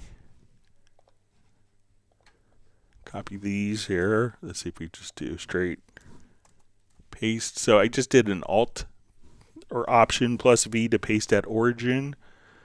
So if I come here, let's say my cursor's here, so I'm going to copy these, and then I go to this track, and if I do Control V, it may automatically place it based upon where the cursor is. But if we copy, and then wherever my cursor is here, I go to this track, and I hit Alt or Option plus V, that's paste at origin, and that would automatically keep the same time positions. But sometimes the paste could be based on, if I just do normal paste, it'll be based upon the cursor position as a reference. So try to maybe hold down Alt or Option plus V, and then when you copy, the markers will retain their position in time. So let me know if that helps, John.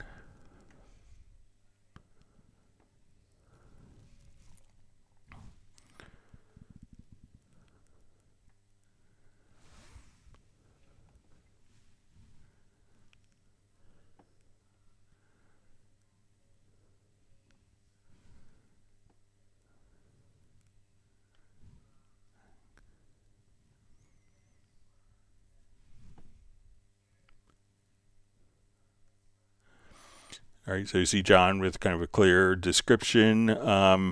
So let me know if I did stuff differently than you did. So let me just add a couple other marker tracks here. I'll try going the opposite way. So let's say I select these, copy, and I paste. Those all seem to work as expected, but I just pasted it again with Alt or Option plus V. So let me know if I'm doing something differently than you, John. All right, wonderful to see Sable Winters from the Bay Area in California. Just in the middle of booking my trip to San Francisco for Music Expo. Sable, not sure if you're going to be in town for that on, I think, November 13th, 14th. All right, Sable has been granted 1 gallon of almond caramel praline ice cream. All right, great to see Michael Pierce on from Grand Chapel Studios.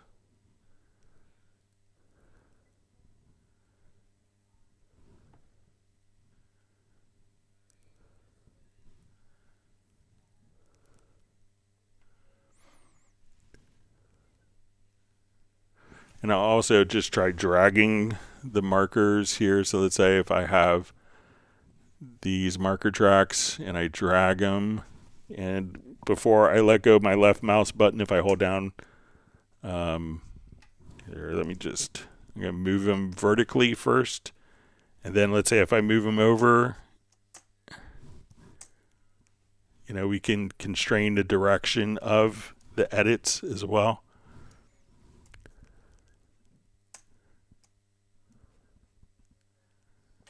So, but let me know, John, if I'm doing anything differently than you are. All right.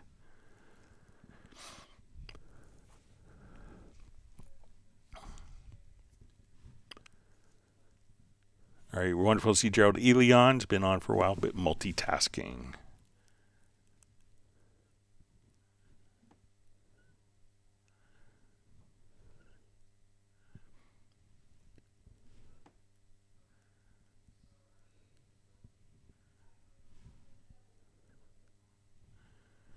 All right, so Andre just says, thanks for answering my last question for the stream. So bye, and I'll see you next time. Yeah, thanks. We hope to see you on many more.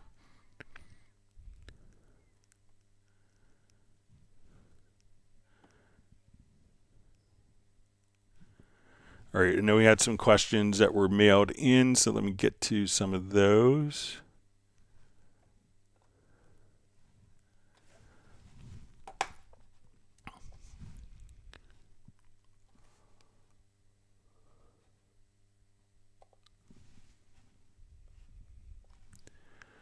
All right, so we had a question, how to enable multiple outputs to the mixer in Groove Agent SE, and the person had shared a video about this. So when I went to add an instrument track, so let me activate the project first.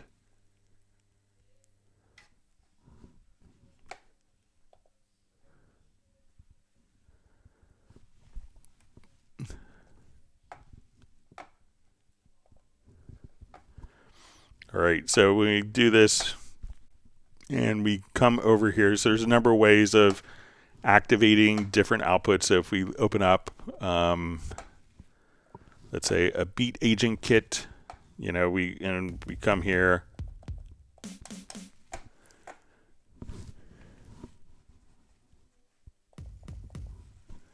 Let me just get my control room up.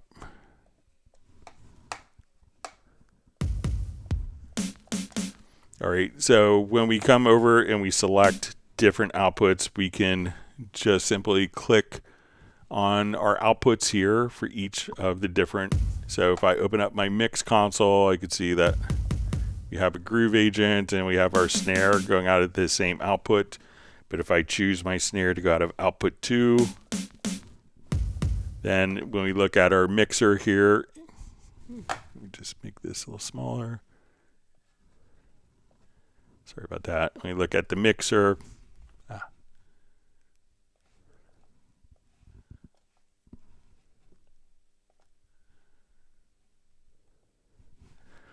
so when I play, I can see my kick is coming out of this output, and it's coming out of that output.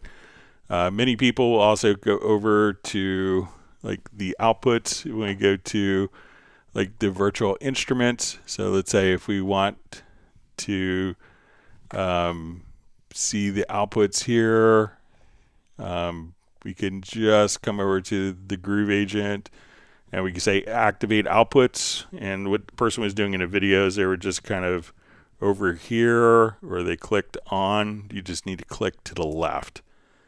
And then you could activate all 32 stereo outs, so that now when you look at our mixer has grown with all of our 32 stereo Groove Agent outputs. So if you're activating it from the rack, just come over here, activate, and you could simply enable, disable multiple outputs right there, like so. All right, so we had a question last time about like a fast way of doing like a multi-track drum comp. And I came up with kind of a better solution. So let's say if I have my drum tracks here, and I've recorded kind of multiple passes of these, and we could see we're going to have like 5 or 6 passes. All right. So the fastest way to do this, I found it, you know, and I explained that you may have to open up all of the different lanes to do this, but I kind of found a faster way. So some people would choose to select the events and then hit Control or Command G to group the events together. And then when you move the events, they're all grouped. But when we want to do comping, most people would tend to open up and they would show comping in different lanes. But probably what we want to do is not to group the events together, but replace it into a folder track. And now I could enable group editing on the folder. So now when I come to the bottom here, the bottom center, I could switch between my different takes for all of the lanes.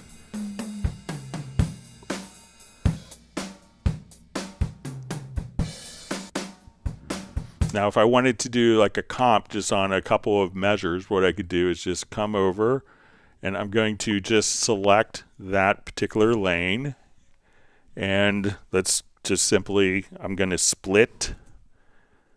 And at this point, I could just select a different take altogether. So I don't have to open up the particular lanes.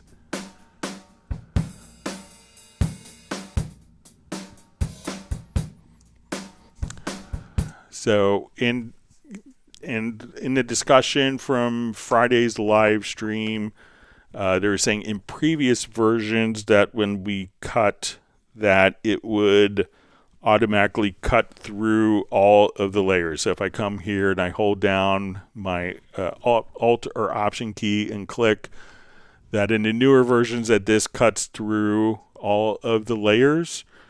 But if you use the function split at cursor, so if we go here to functions, I think it's going to be under edit, we'll see the split at cursor. That will only cut kind of the top layer of the two. So but I went to the older version, so I have an SX3 installed in my personal computer on my Windows 11 machine, and the older versions cut through all the layers, and when you use the split at cursor, it only cut through the top layers. So it may not have been as obvious visually, but now that we can split, I could select one of these and just switch between my different takes, and this is kind of a very similar workflow to what was going on. So now all of those tracks, so then this is just by enabling group editing after putting them into a folder.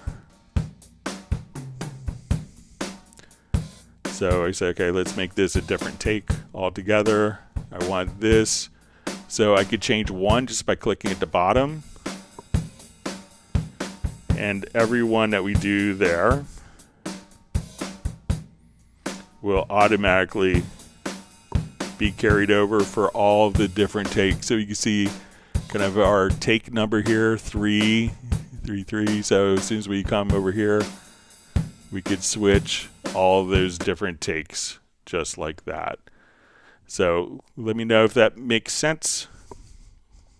All right, but when we do this, we don't have to open the lanes. We can just come right over here and then do group editing and then cut, once they're in a folder. And I think that will give you the same workflow that you want it to do with previous ones. All right. And we had a question also kind of in the same video sent to me about if you have, let's say, a cut here. So let's say we do a cut and we have a small cut here and our cut here, our cut here, and how to quickly, sometimes accessing the clip gain control without having to, accidentally, since it's in the bottom left-hand corner.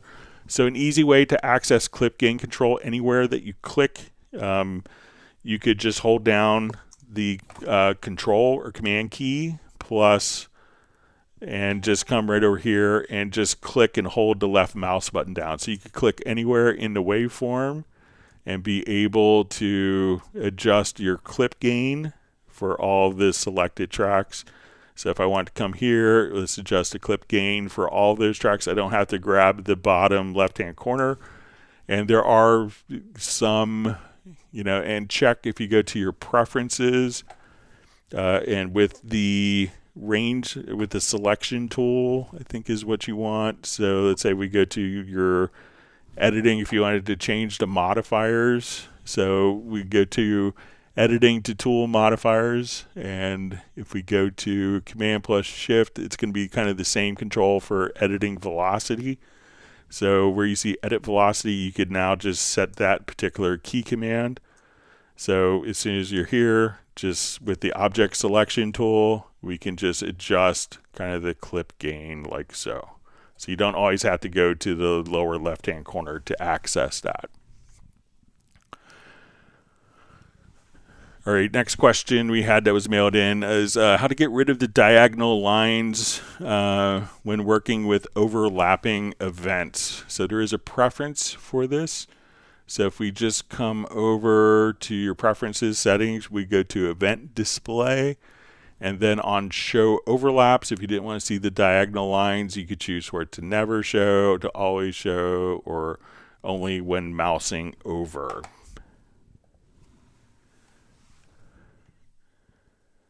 Okay. All right, so we had another question that was mailed in. It says, why is my MIDI not passing to the virtual instrument when the track is record enabled? And I always need to press the monitor button to hear the instrument. All right, so if you run into this scenario where you're not hearing the virtual instrument just when it's record enabled and you need to turn on the monitor button, it's probably just going to be a preference. So again, we'll go to the preferences. I think this is under MIDI itself. Just see if it's under.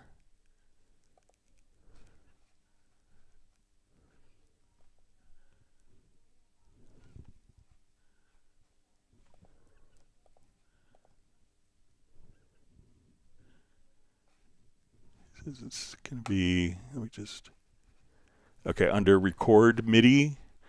All right, you want to make sure that record enable allows MIDI through is checked. If that isn't checked, and I come over and I press record enable, I hit my MIDI controller, I don't hear anything until it's monitored.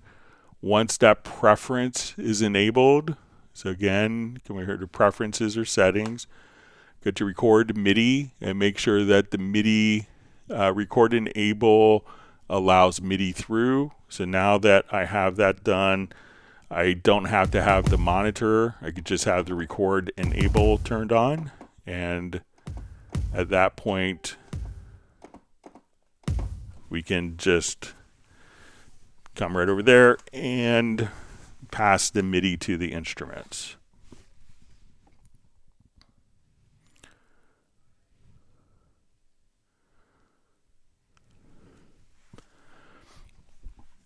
All right, next question mailed in. Says, I have a question regarding range duplicate function in Cubase Pro. This may have covered this earlier, but just in case. In older versions, like Cubase 12, using duplicate inside automation used to duplicate only the automation data. For example, the volume curves across multiple tracks without copying an underlying audio or MIDI event. But in newer versions of Cubase 12 and 13, the same command duplicates everything in a range, audio, MIDI, automation, which makes it impossible to duplicate automation shapes only. I've checked with preferences and key commands and didn't find any option to duplicate automation only command. All right. The current manual also confirms that duplicate now includes all events and automation inside the range. My question is, was this contextual behavior removed intentionally, or is there still a way to duplicate the automation? All right, so I think what we need to do, and it could depend upon the tool that you have selected. So let's say I have this particular, I'm going to select, and this could also be dependent on if you're using the combined tool. So I'm just going to show this with just the selection tool. So I'm going to select the events. I'm not selecting the range, I'm selecting the events. Then I could just come over here and duplicate just the particular events. So if I want to come here, let's say, okay, I want this volume, I can just come over here and let's say, okay, I want that. So let's try it with the range tool. So now if I want to just duplicate those functions, we could just kind of duplicate away like that. All right, let me jump back to our live questions. Thanks for all the questions. Again, you could always email me at clubcubase@steinberg.de.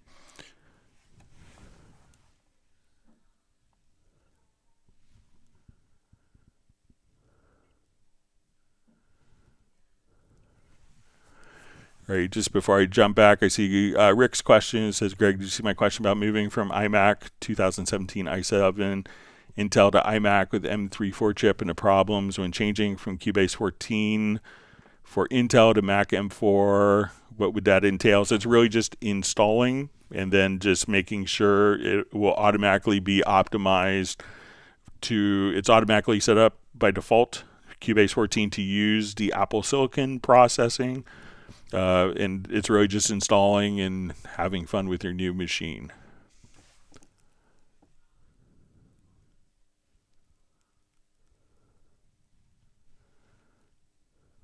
See, Flyvee just says, awesome, Greg, I enjoyed this live stream like usual. So thanks for joining us and being on. All right, Michael Pierce has his first soup recipe of the season. Pumpkin. So slice, cut, oil, salt, roast for 25 minutes, saute onions in pan, then garlic, skin the pumpkin and add plus stock, simmer, blend, cream of choice, serve with pumpkin seeds. Sounds good. Thanks for sharing.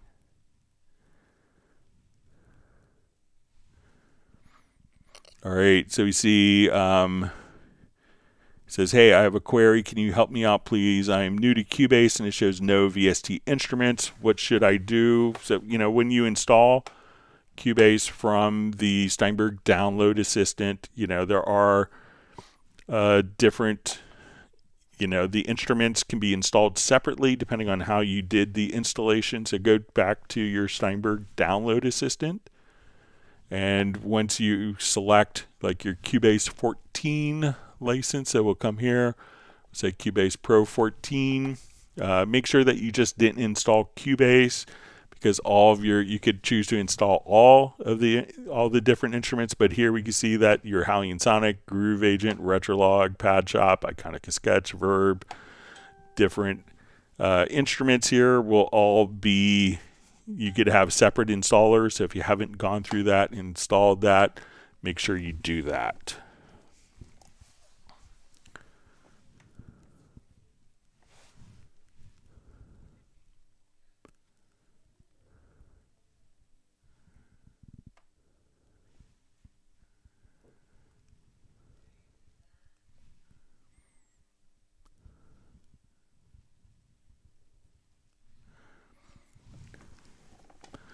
All right, so we see from Michael Pierce, just a quick question. Are there any plans to improve the creation of impulse responses in Cubase or Nuendo? It's such a creative area, and it would be nice if it was easier.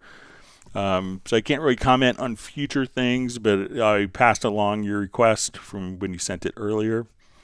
So, but, we generally don't comment on kind of upcoming future releases and stuff, but I pass that along.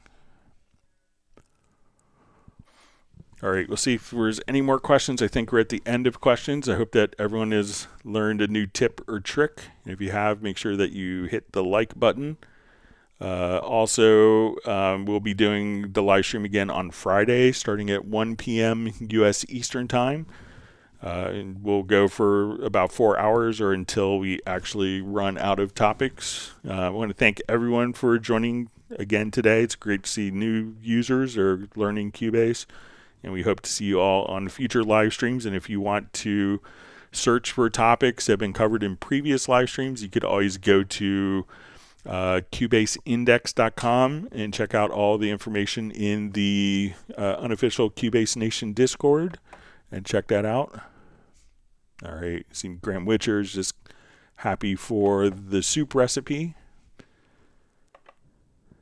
All right. All right, we'll just give it another 20 or 30 seconds, see if there's any more questions. We'll wrap up a couple minutes early.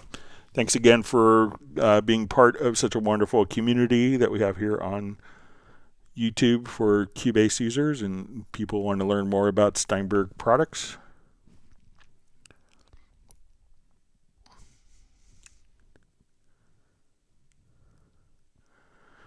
Okay, so we see from Michael Dennis, just says, is this video available for download for some of us who are working? So they're all, you could watch over 500 live streams. Just go to youtube.com/Cubase and just go to the live area. All the live streams are available to watch, maybe 5 or 10 minutes after we end. So there's a whole, if you go to the live section, you'll see about over 500 different YouTube's videos of the live stream sessions. So. All right, so we see Paul D just says, thank you, Greg and Jazz Dude. Your work adds a great value to Cubase. Well, thank you. I always appreciate all the Jazz Dude's efforts. All right.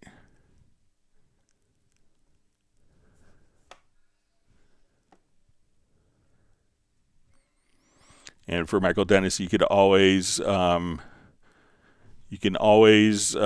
Cubase Index if you're looking for particular topics, and that will do a search through all the queries. And for anyone that wants, I have a master Word document. It's like 840 pages or something with every question with hyperlinks, so you could search in a single Word document if you want as well.